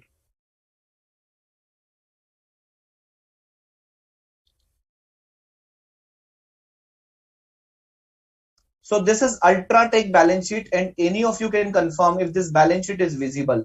This is Ultratech Cement balance sheet. It's a listed company. Ultratech Cement balance sheet. It's a listed company, guys. Standalone balance sheet of Ultratech Cements, right? So if you see this balance sheet, this is an Ind AS balance sheet. Assets are there. So assets are there. In assets, non-current assets are there. PP, CWIP, right of use assets, goodwill, other intangible asset under development, right? Then current assets are there. In current assets, there is a line item, non-current assets classified as held for sale. Okay. So after current asset, there is a separate line item. Under the current asset kitty, there is a separate line item, non-current asset classified as held for sale as per Ind AS 105. So this is a non-current asset held for sale. Okay. Yeah. And when you see, let's see the accounting policy of this. So you will find that whatever I taught you, so that is there in the accounting policy also, right? Non-current asset or disposal group classified as held for sale. The company classifies, please read this. The company classifies non-current asset as held for sale if their carrying amount will be recovered principally through a sale transaction rather than through a continuing use, right? I have already explained you this part, right? You have seen these lines in my slides, in my PPT. This condition is regarded as met only when the asset is available for immediate. When this condition will met, this condition will be regarded as met only when it is available for immediate sale in its present condition, subject only to terms that are usual and customary for sale of such asset, and its sale is highly probable,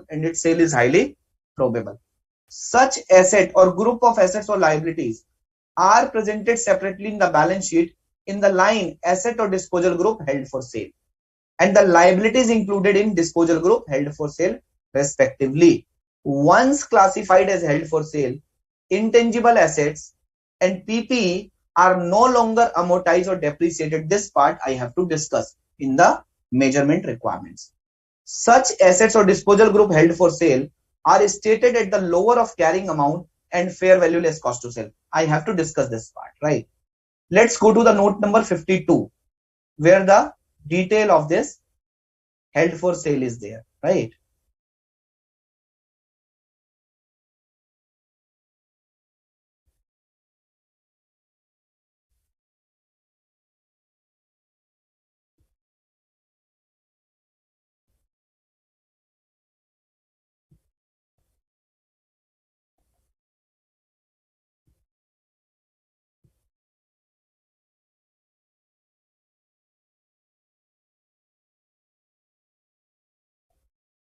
Please read note number 52.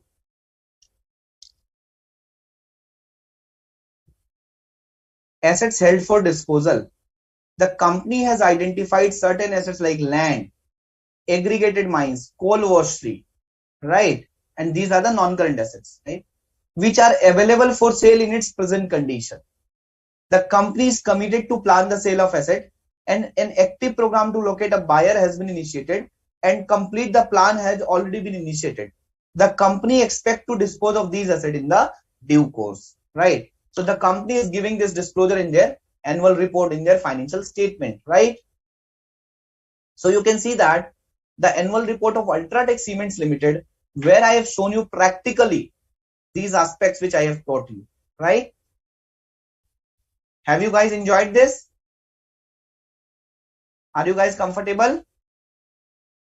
Yeah? Great. So Sairam and Jay, Sairam is saying, but it is not immediately sale, doesn't matter. So guys, you have to see whether it is available for immediate sale in present condition, and sale is highly probable, right? Like sale is highly probable. Why? Because already a contract has been entered, the intent and ability is there, but there could be due to a regulatory condition. The approval may not come within 12 months, it may come after 12 months, right? So this is something which is outside entity's control, and hence exception to 1-year rule will be applicable. Coming to the environmental damage, the buyer has inspected and the buyer wants to get it clear by the seller only, right? So the contract is there, the firm purchase commitment has been obtained, the sale is highly probable, available for immediate sale in present condition, seller has already initiated the cleanup program, right? So the only thing is it may take more than 1 year, okay? So it does not mean that it is not classified as a held for sale. Understood? Is it clear? Great. So friends, let's talk about abandoned asset. Sir, we understood non-current asset held for sale. We understood group of asset held for sale. Now I am telling you one thing. For example, the company has 3 machinery, right? M1, M2 and M3. The company has 3 machineries, M1, M2 and M3. So the company was dealing into, let's say, woolen products, right? And in summer season, the demand is not there for woolen products, right? In winters, the demand is there. So in Q3 and Q4, technically the demand is there. In Q1, Q2, the demand is not there, but the company is producing this woolen product throughout the year. So in Q1 and Q2, the company has seal packed this second and third machinery, and the company will use this machinery when the demand will pick up. Okay.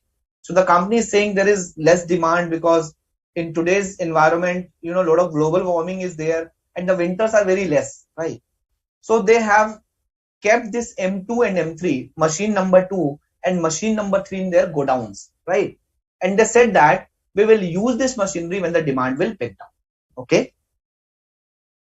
So guys, my question is, whether this M2 and M3 will be considered as a non-current asset held for sale, or it will continue to show as a PPE.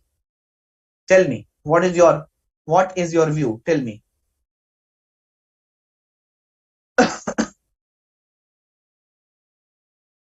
Tell me what is your view.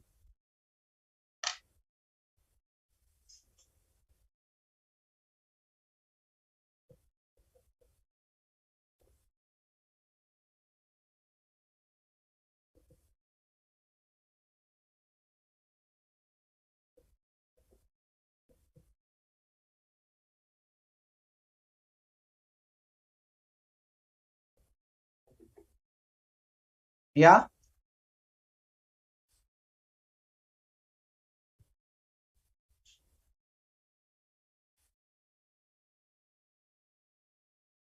So held for disposal and held for sale are same terms, Sheena.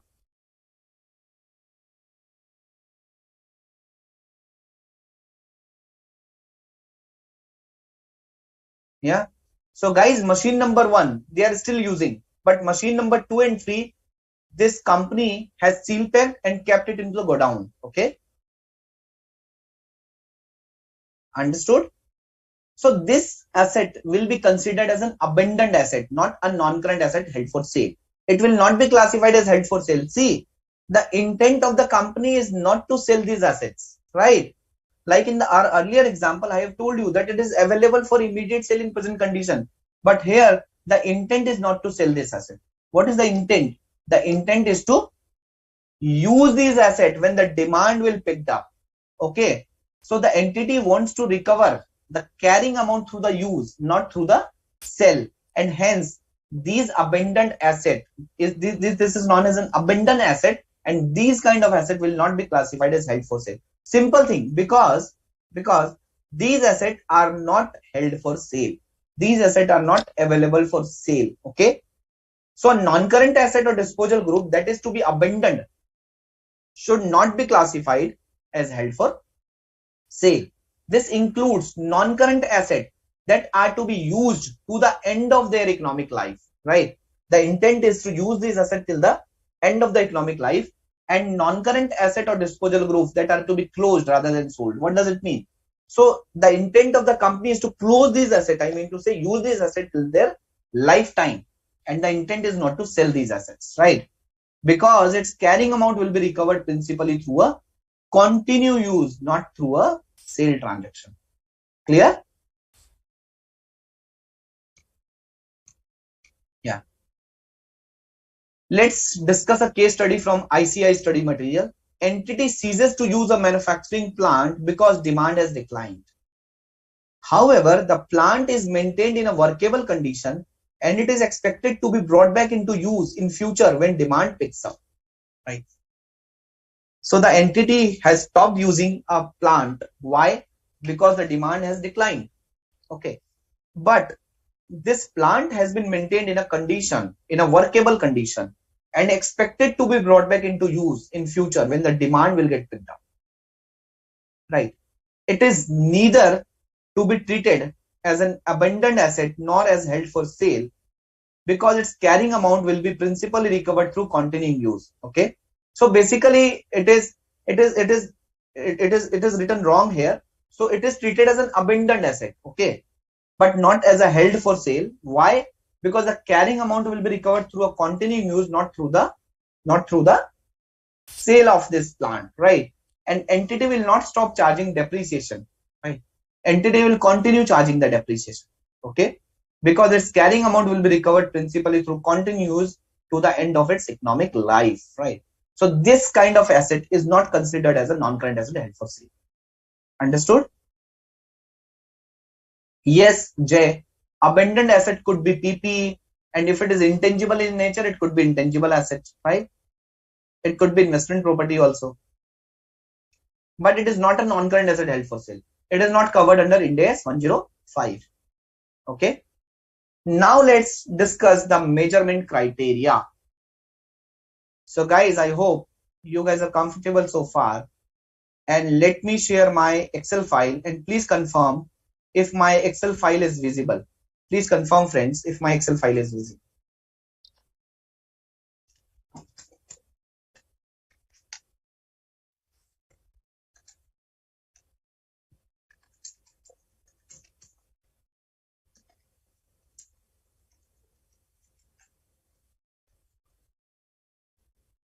Non-current asset held for sale and discontinued operations. Right? So friends, let's talk about, we talked about the classification criteria. So first of all, we talked about non-current asset held for sale. I mean to say individual asset. We talked about group of assets also, group of asset held for sale. I mean to say disposal group, right? And when I talk about these two items, so of course I'm talking about its measurement, its classification, measurement, recognition, everything, right? So then we will talk about discontinued operation. We'll talk later on. This is the last agenda of this standard. Okay. So friends, we talked about classification criteria, right? And it is applicable to all the recognized non-current assets. In classification criteria, we talked about two criteria. We talked about ISPC. When I talked about classification criteria, we spoke about ISPC plus HP, right? Held for immediate sale in present condition plus highly probable. Sale is highly probable, right? And we talked about that exception to 1 year rule. We talked about exception to 1 year rule. And what is that exception to 1 year rule? And this exception to 1 year rule is due to circumstances beyond entity's control and firm purchase commitment. What is it? Firm purchase commitment? Legal contract has been entered. Right? Is it clear? So we talked about these aspects, and here we talked about an asset will be classified as non-current asset held for sale when the objective, when the carrying value and the carrying amount is recovered principally through sale transaction, not through continuing use, right?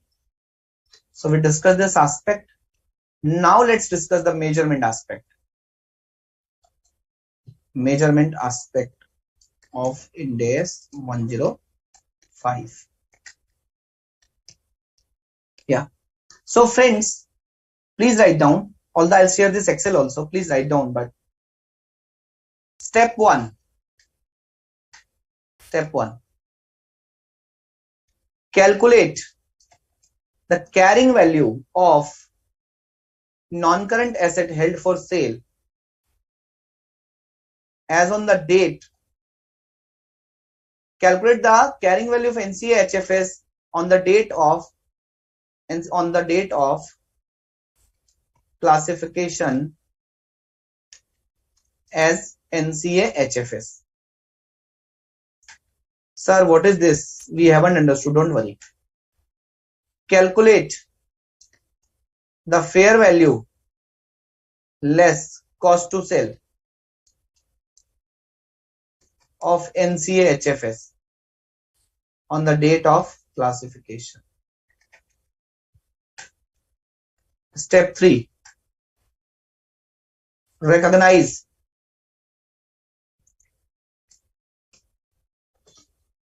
NCA HFS at lower of carrying value H per step 1.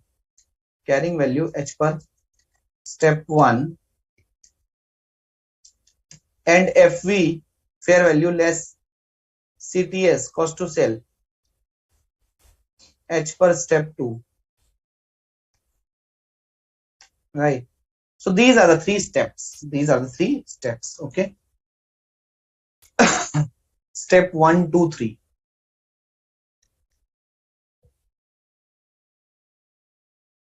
Okay. So friends, let's take an example. There was a building. A Limited purchased a building on 1st April 2019. On 1st April 2019 for rupees 20 lakhs. The useful life of the building is 10 years. Assume no residual value. I'm just assuming no residual value. The building has been classified as held for sale on 1st July 2020. Right.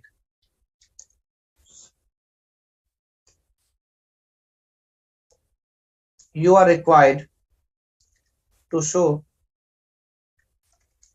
the necessary entries for this effect. The fair value less cost to sell on 1st July 2020 is rupees, let's say 16 lakhs. Right? This is a question.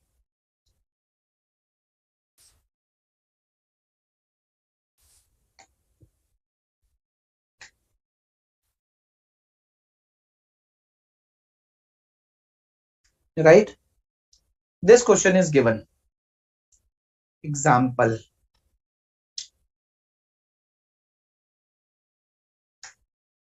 Now, let's go by the step 1.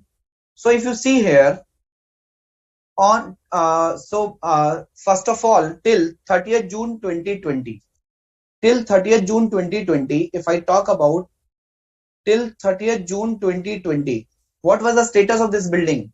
Till 30th June 2020, this building was PPE. This building was PPE.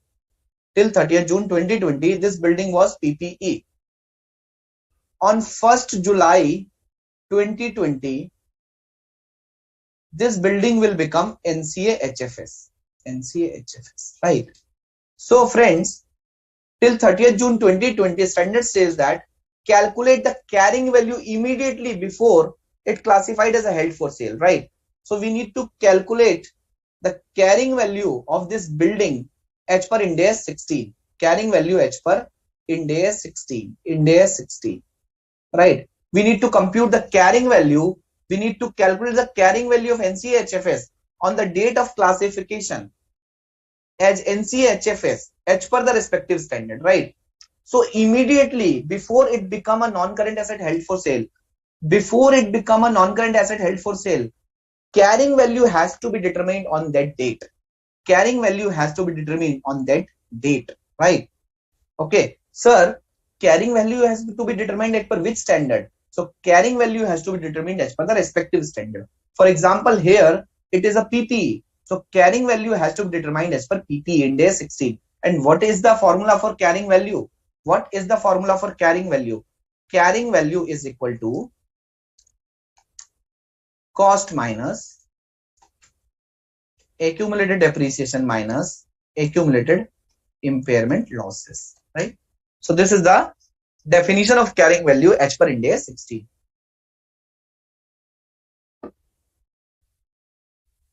Understood?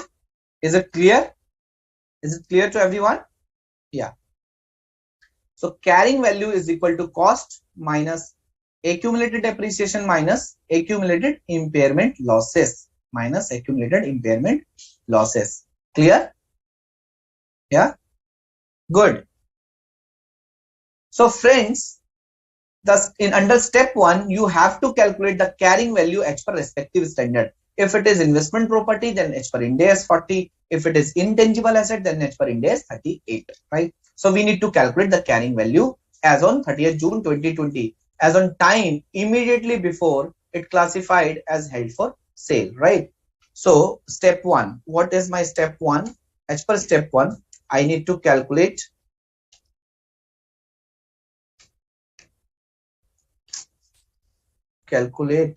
carrying value as per Ind AS 16. As per Ind AS 16. Okay. On 30th June 2020. Clear? On 30th June 2020. Now, what is the carrying value? What is the cost? What is the cost of the building? It is 20 lakhs. 1, 2, 3, 4, 5. It is 20 lakhs, right? And it was purchased on 1st April 19. So depreciation. So your depreciation till depreciation for 1920. How much? So 20 lakh divided by 10, right? So this should be 2 lakh. Then depreciation till June 20, right? And this is how much? If 2 lakh is a yearly depreciation, then what is the depreciation for quarter? 50,000. Then what is the carrying value? What is the carrying value? Carrying value as at 30th June 20, right? What is the carrying value? The carrying value is 20 lakh minus 2 lakh minus 50,000. It is 17.5 lakh, right? 17.5 lakh. Okay. Now step 2. What is your step 2? Calculate carrying value. Calculate fair value less cost to sale. Calculate fair value less cost to sale as on 1st July.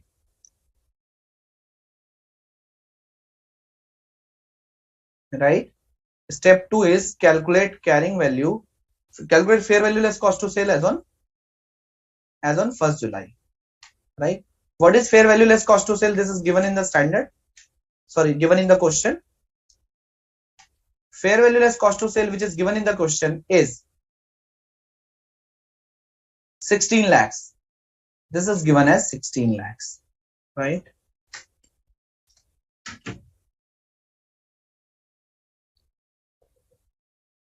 $16 lakhs. Right? Now step 3. Step 3. What is step 3? Recognize NCA-HFS at lower of CV carrying value as per step 1 and FV less CTS as per step 2. Step 2. Right. So let me take the step number 2, step number 3 here. So what is lower? What is lower? Your carrying value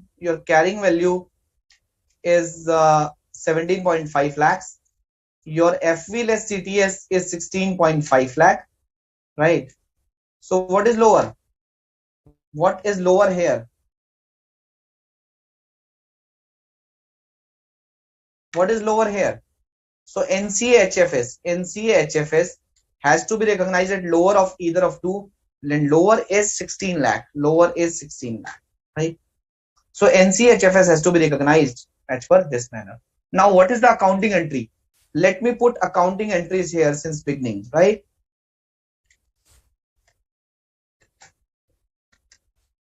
Purchase of PPE. Accounting entry number 1.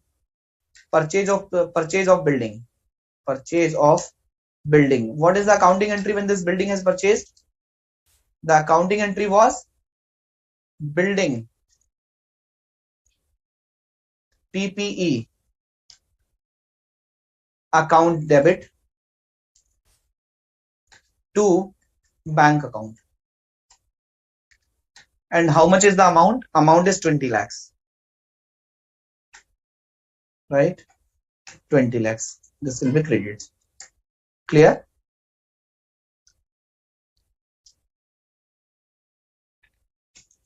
And this accounting should be as per Ind AS 16. Then depreciation.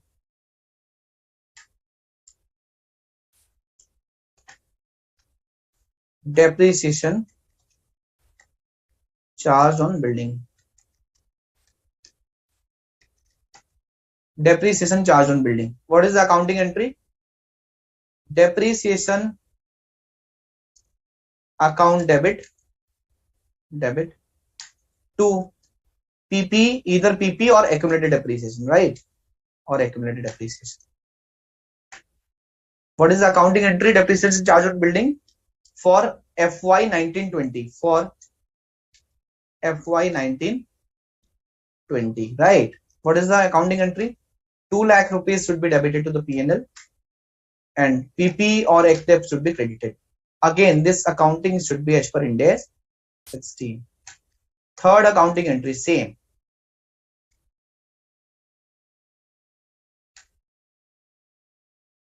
This depreciation needs to be charged for a quarter. Depreciation charge on building for June 20, for 3 months. June 20, right? So 50,000 should be the 1 quarter depreciation. Okay. So these entries have been completed. Now, entry number 4. Entry number 4.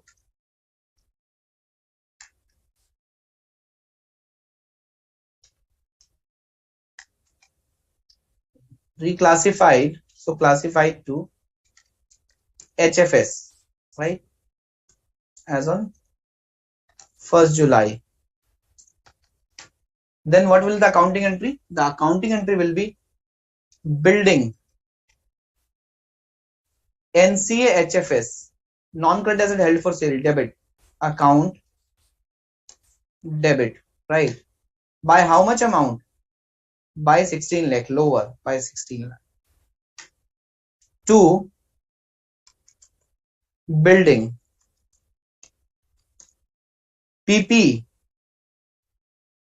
credit, to building PP. This should be credited. This should be credited, right? By how much amount? The building should be credited by 20 minus 2 minus 0.5, 17.5 lakh, right? And the difference will go to impairment loss on classification as HFS. This should be debited. This should be debited, right? This will again be debited. Okay. And what is the difference? The difference between 17.5 and minus 16, it will go to your P&L, right? And this is as per Ind AS 105. This is as per Ind AS 105. Okay. This impairment loss will go to the P&L, and this building will move from non-current asset to a non-current asset held for sale under current asset line item, right? So in the balance sheet, from non-current category, it will become a current category as a line item, non-current asset held for sale, right? And this impairment loss will go to P&L. So friends,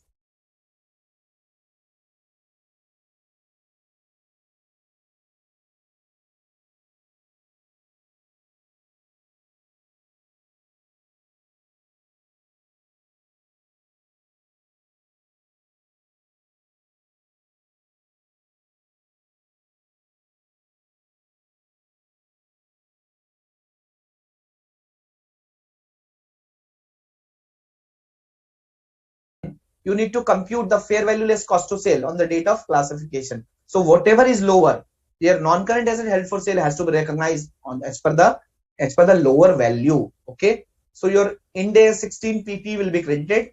Your NCA HFS under 105 will be debited, right? And the differential will go to the P&L as an impairment loss. Is it clear? So friends, this impairment loss is not as per Ind AS 36. This will be as per Ind AS 105. But for PPE, impairment loss is as per Ind AS 36.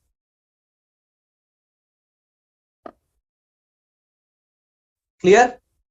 I hope it is clear to everyone. Any challenge? Any doubt? Okay. So let me share my PowerPoint presentation again. Measurement immediately prior to reclassification is held for sale. Immediately before the initial classification of the asset as per held for sale, the carrying amount of the asset is measured as per applicable Ind AS. Step number 1, right? Step number 1. Any impairment loss is recognized in P&L unless the asset has been measured at revalued amount under Ind AS 16 or Ind AS 38, in which case the impairment is accounted for as a revaluation decrease. What does it mean? Sir, for example, such PPE has been taken at a revaluation model, right? And when we are computing the carrying value of PPE before classification is held for sale, for example, there is an impairment and we do have some revaluation surplus also. We have some revaluation surplus also. Sir, in this case, whether we will charge this impairment loss in P&L? Answer is no. In that case, this impairment loss has to be adjusted with the revaluation surplus. Okay, this has to be adjusted with the revaluation surplus. Clear? But if such PP has been carried at a cost model, then what will happen? In that case, such impairment will go to P&L, right? So you have to do Ind AS 16 accounting till the time it has been classified as held for sale for the purpose of computing the carrying value. Is it clear? Yes? Good. Very good. So measure at lower of second step. So second step is to compute fair value less cost to sell. The third step is to measure at a lower of carrying value and fair value less cost to sell, right? Sir, for example, we have classified this building in your example on 1st July 2020 as a held for sale. But we have not been able to sell this building by 31st March 2021, which is a reporting date. Do we need to do any subsequent measurement on the reporting date? Subsequently on the reporting date, again you have to compute the fair value less cost to sell of that particular non-current asset held for sale. Sir, if subsequently the fair value less cost to sell will go down, then what will happen? In that case, you have to recognize impairment loss once again at the time of reporting date. Sir, on the reporting date, for example, the fair value less cost to sell has been increased. For example, in your this example, let me show you the Excel file once again. Sir, in this example, let me carry this example once again. Whether depreciation will be charged post 30th June 2020, what will be your answer? Answer is no. Answer is no.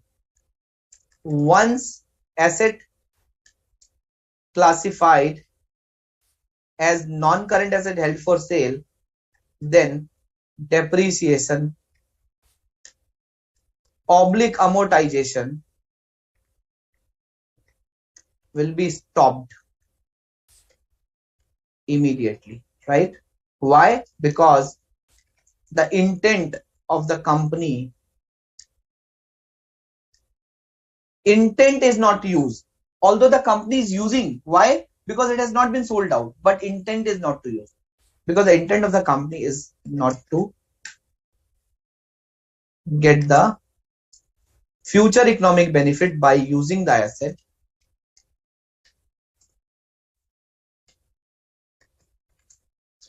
Rather, the primary intent is to sell the asset, right? As soon as possible. Now, what will happen what is the measurement requirement if the above building has not been sold till 31st March 2021, right? So in this case, on the reporting date, the fair value less cost to sell needs to be measured, right? Needs to be measured. And now in this example, for example, on 31st March 2021, case 1, the fair value less cost to sell is, for example, 17 lakh, right? The fair value less cost to sell is 17 lakh. This is case 1. Case 2,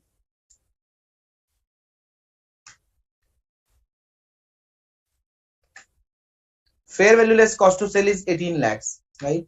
It is 18 lakhs. Okay. Now what will happen? See, in this case, standard says that whatever impairment loss you have booked, you can reverse only to that extent, right? So if you see, we have booked an impairment loss of 1.5 lakh, right? So we can reverse to this extent. So in this case, the NCHFS is 16 lakh and the revised fair value is 17 lakh, right? So in this case, we can increase 1 lakh rupees in the NCHFS. What will be the accounting entry? NCHFS account debit to other income, okay, which is impairment reversal.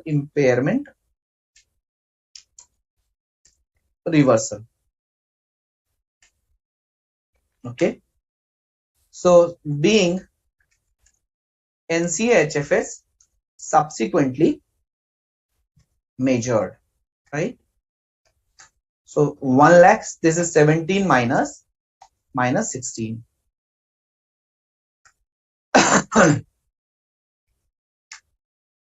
What about case 2?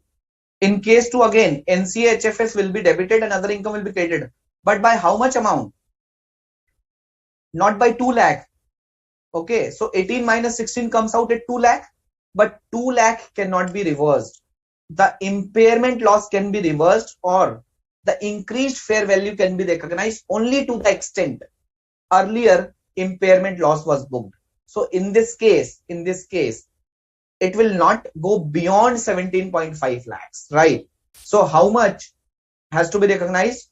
The maximum recognition will be to the extent of 1.5 lakh. Okay, so this will be recognized. Case number 3.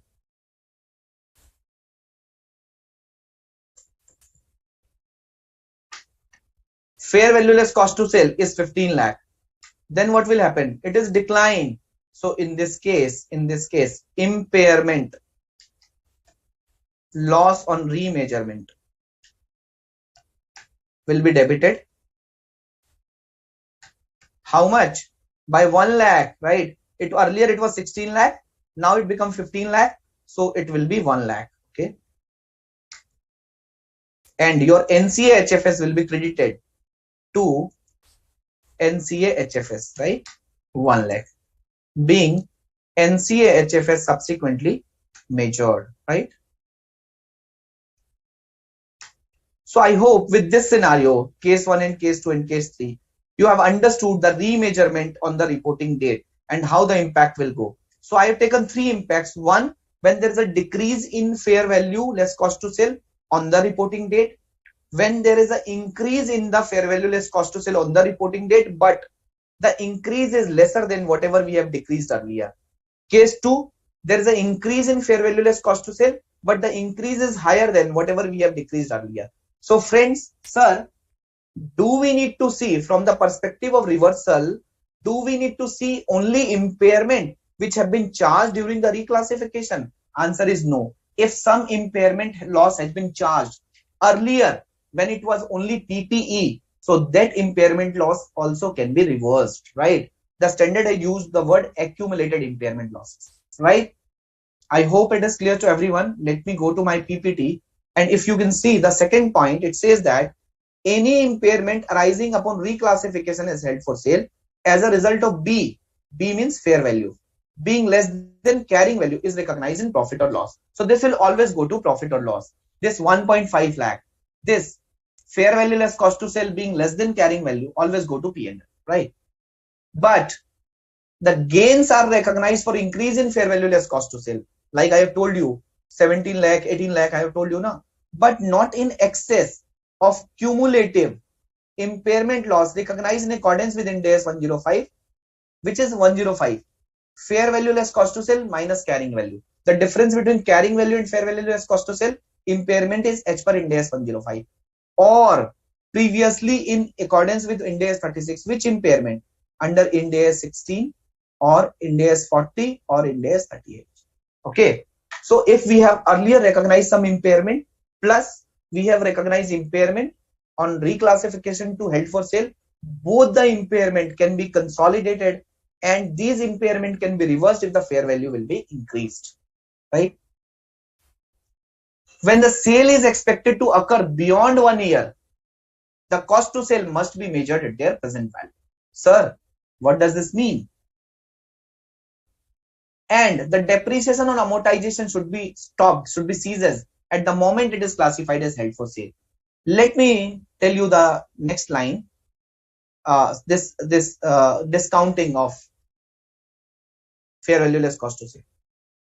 So it says that when the sale is expected to be completed beyond 1 year, then cost to sell needs to be discounted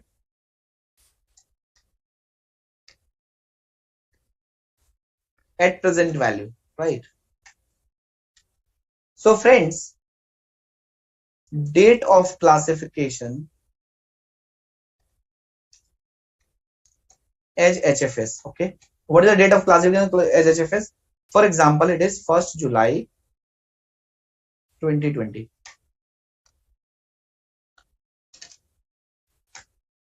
Okay, fair value on the date of HFS. Fair value on the HFS date, it is let's say 10 lakh rupees, right? And when cost to sell will incur? Cost to sell will incur at the time of sale, right? And expected cost to sell is, for example, your expected cost to sell, your expected cost to sell is let's say 1 lakh, right?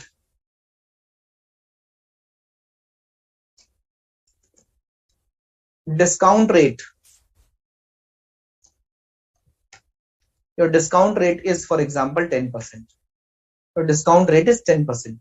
Okay, your discount rate is 10%. Understood? So fair value on the held for sale is 10 lakh, cost to sell is 1 lakh, discount rate is 10%, right? So friends, in this case, the fair value is as on date, right? But cost to sell, we are saying sale is expected beyond 1 year and cost to sell will incur at the time of sale. So standard says that while computing fair value less cost to sell on the date of classification, this fair value will be your 10 lakh rupees. This fair value will same 10 lakh rupees, but your cost to sell should be at present value. And what is the present value? 1 lakh divided by 1.1, right? So it will come down to 90,909. And what is your FV less CTS? Your FV less CTS will be 10 lakh minus 9909. So 9,09,091 is your fair value less cost to sell on the date of classification, not 9 lakh. Okay, not 9 lakh, 9,09,091, right? Clear?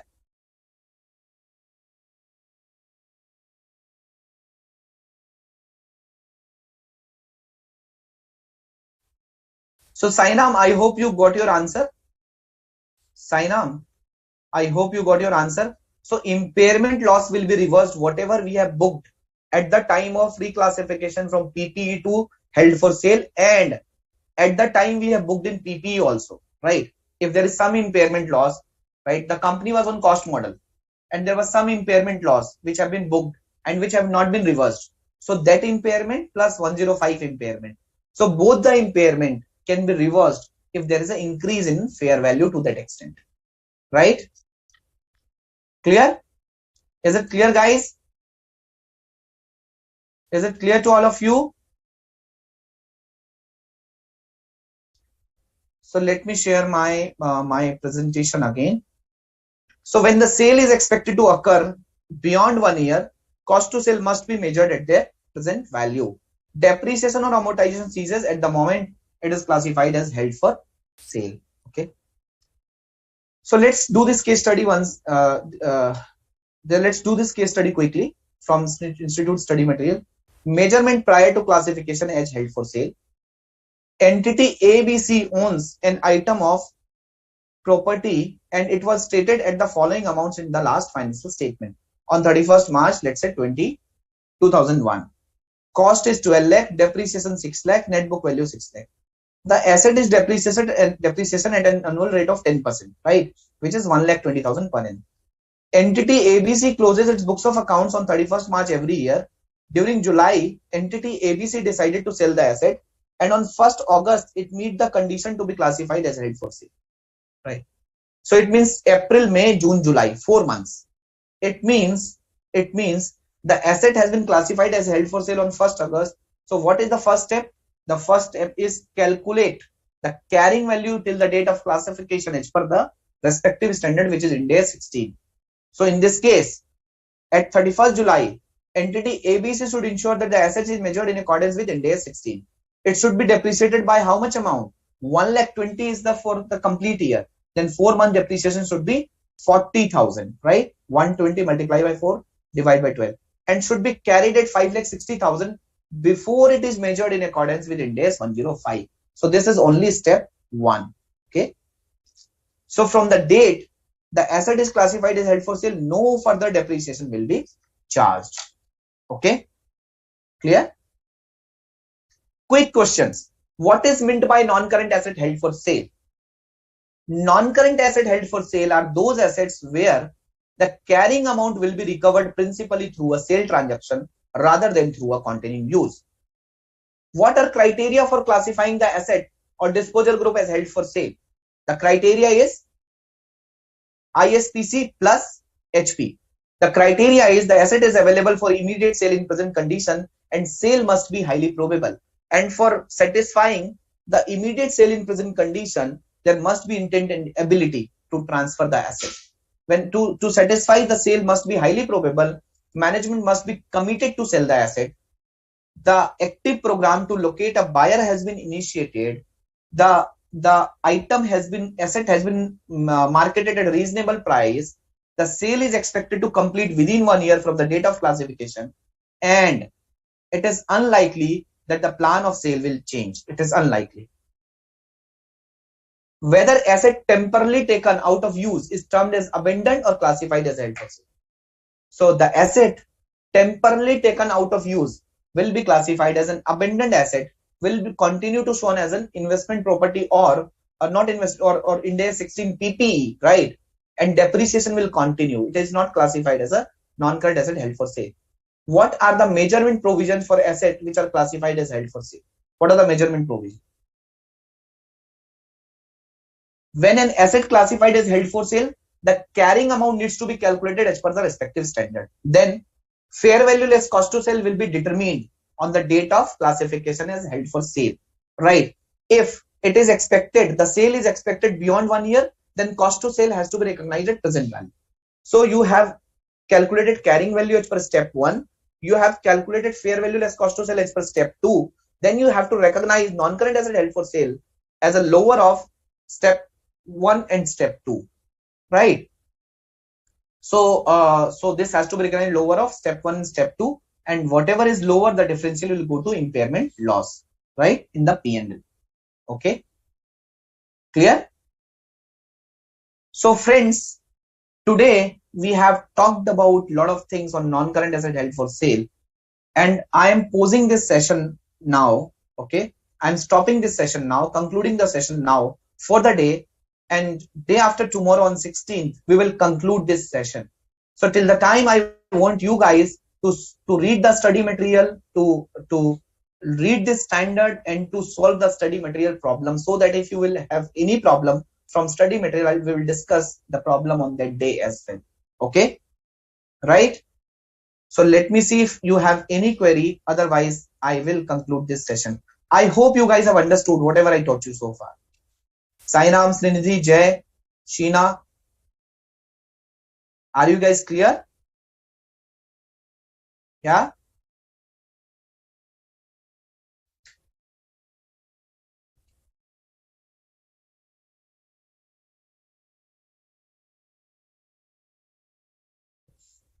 Sheena is asking, sir, if on date of classification, fair value is greater than carrying value and there is previously impairment loss, what is the accounting entry? Sheena, in that case, that impairment loss will not be reversed on the date of classification. The impairment loss will be reversed at the time of subsequent measurement if there is an increase in fair value from the date of after the date of classification. So on the date of classification, Sheena, the formula is crystal clear. It has to be measured at lower of carrying value and fair value less cost to sale. It has to be measured at lower of carrying value and fair value less cost to sale. So for example, if carrying value is 17.5 lakh and fair value is 18 lakh, so it has to be recognized at 17.5, right? Thanks, Mahendra. So thank you guys. I hope you have enjoyed the session, this first part of this 105. Sairam is asking, sir, I have a doubt on impairment. Previously, there is recorded an impairment that will be reversed. Sairam, it is clear. There is no doubt from my side. If there is an impairment which has not been reversed at the time it was PPE, and there is an impairment when it is classified as 105 asset, so you have to look from both the impairment perspective, right? I am very much clear, Sairam. I don't have any doubt, right? So both the impairment previously recorded plus 105 impairment needs to be seen while reversing this impairment loss at the time of subsequent measurement at the reporting date. Okay. But if the asset was on revaluation model, right, and there was a revaluation surplus, and in during the time of PPE that impairment loss was reversed, then you will not reverse it again. But if there is unreversed impairment, in that case it has to be reversed. Yes, Sheena, you are right. At the time of subsequent measurement, if the fair value become 18 lakh, in my example, in that case, you can reverse whatever you have recognized at that point of time. Okay. But on the date of classification, it is very clear that it cannot go beyond your carrying value. I mean to say, it has to be recognized at carrying value and fair value less cost to sale, whichever is lower. Okay. It does not mean that if it has been recorded at the time of subsequent measurement, it should be recorded at the time at that point of time only also. Okay, understood? Is it clear?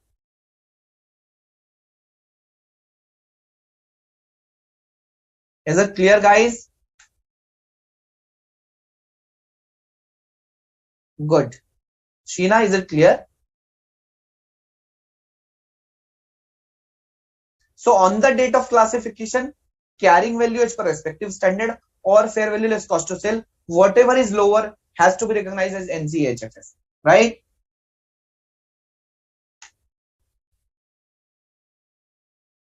Thank you guys. Thank you so much for attending this session.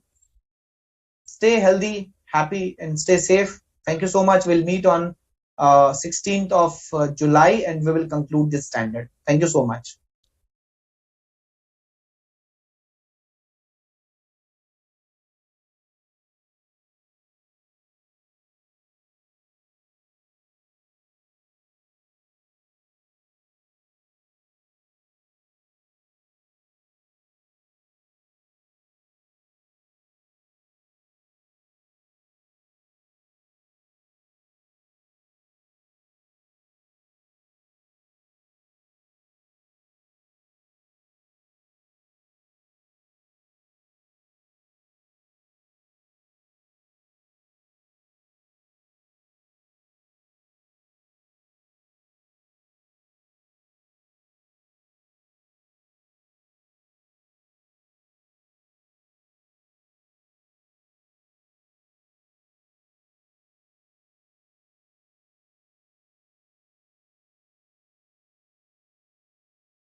Recording stopped.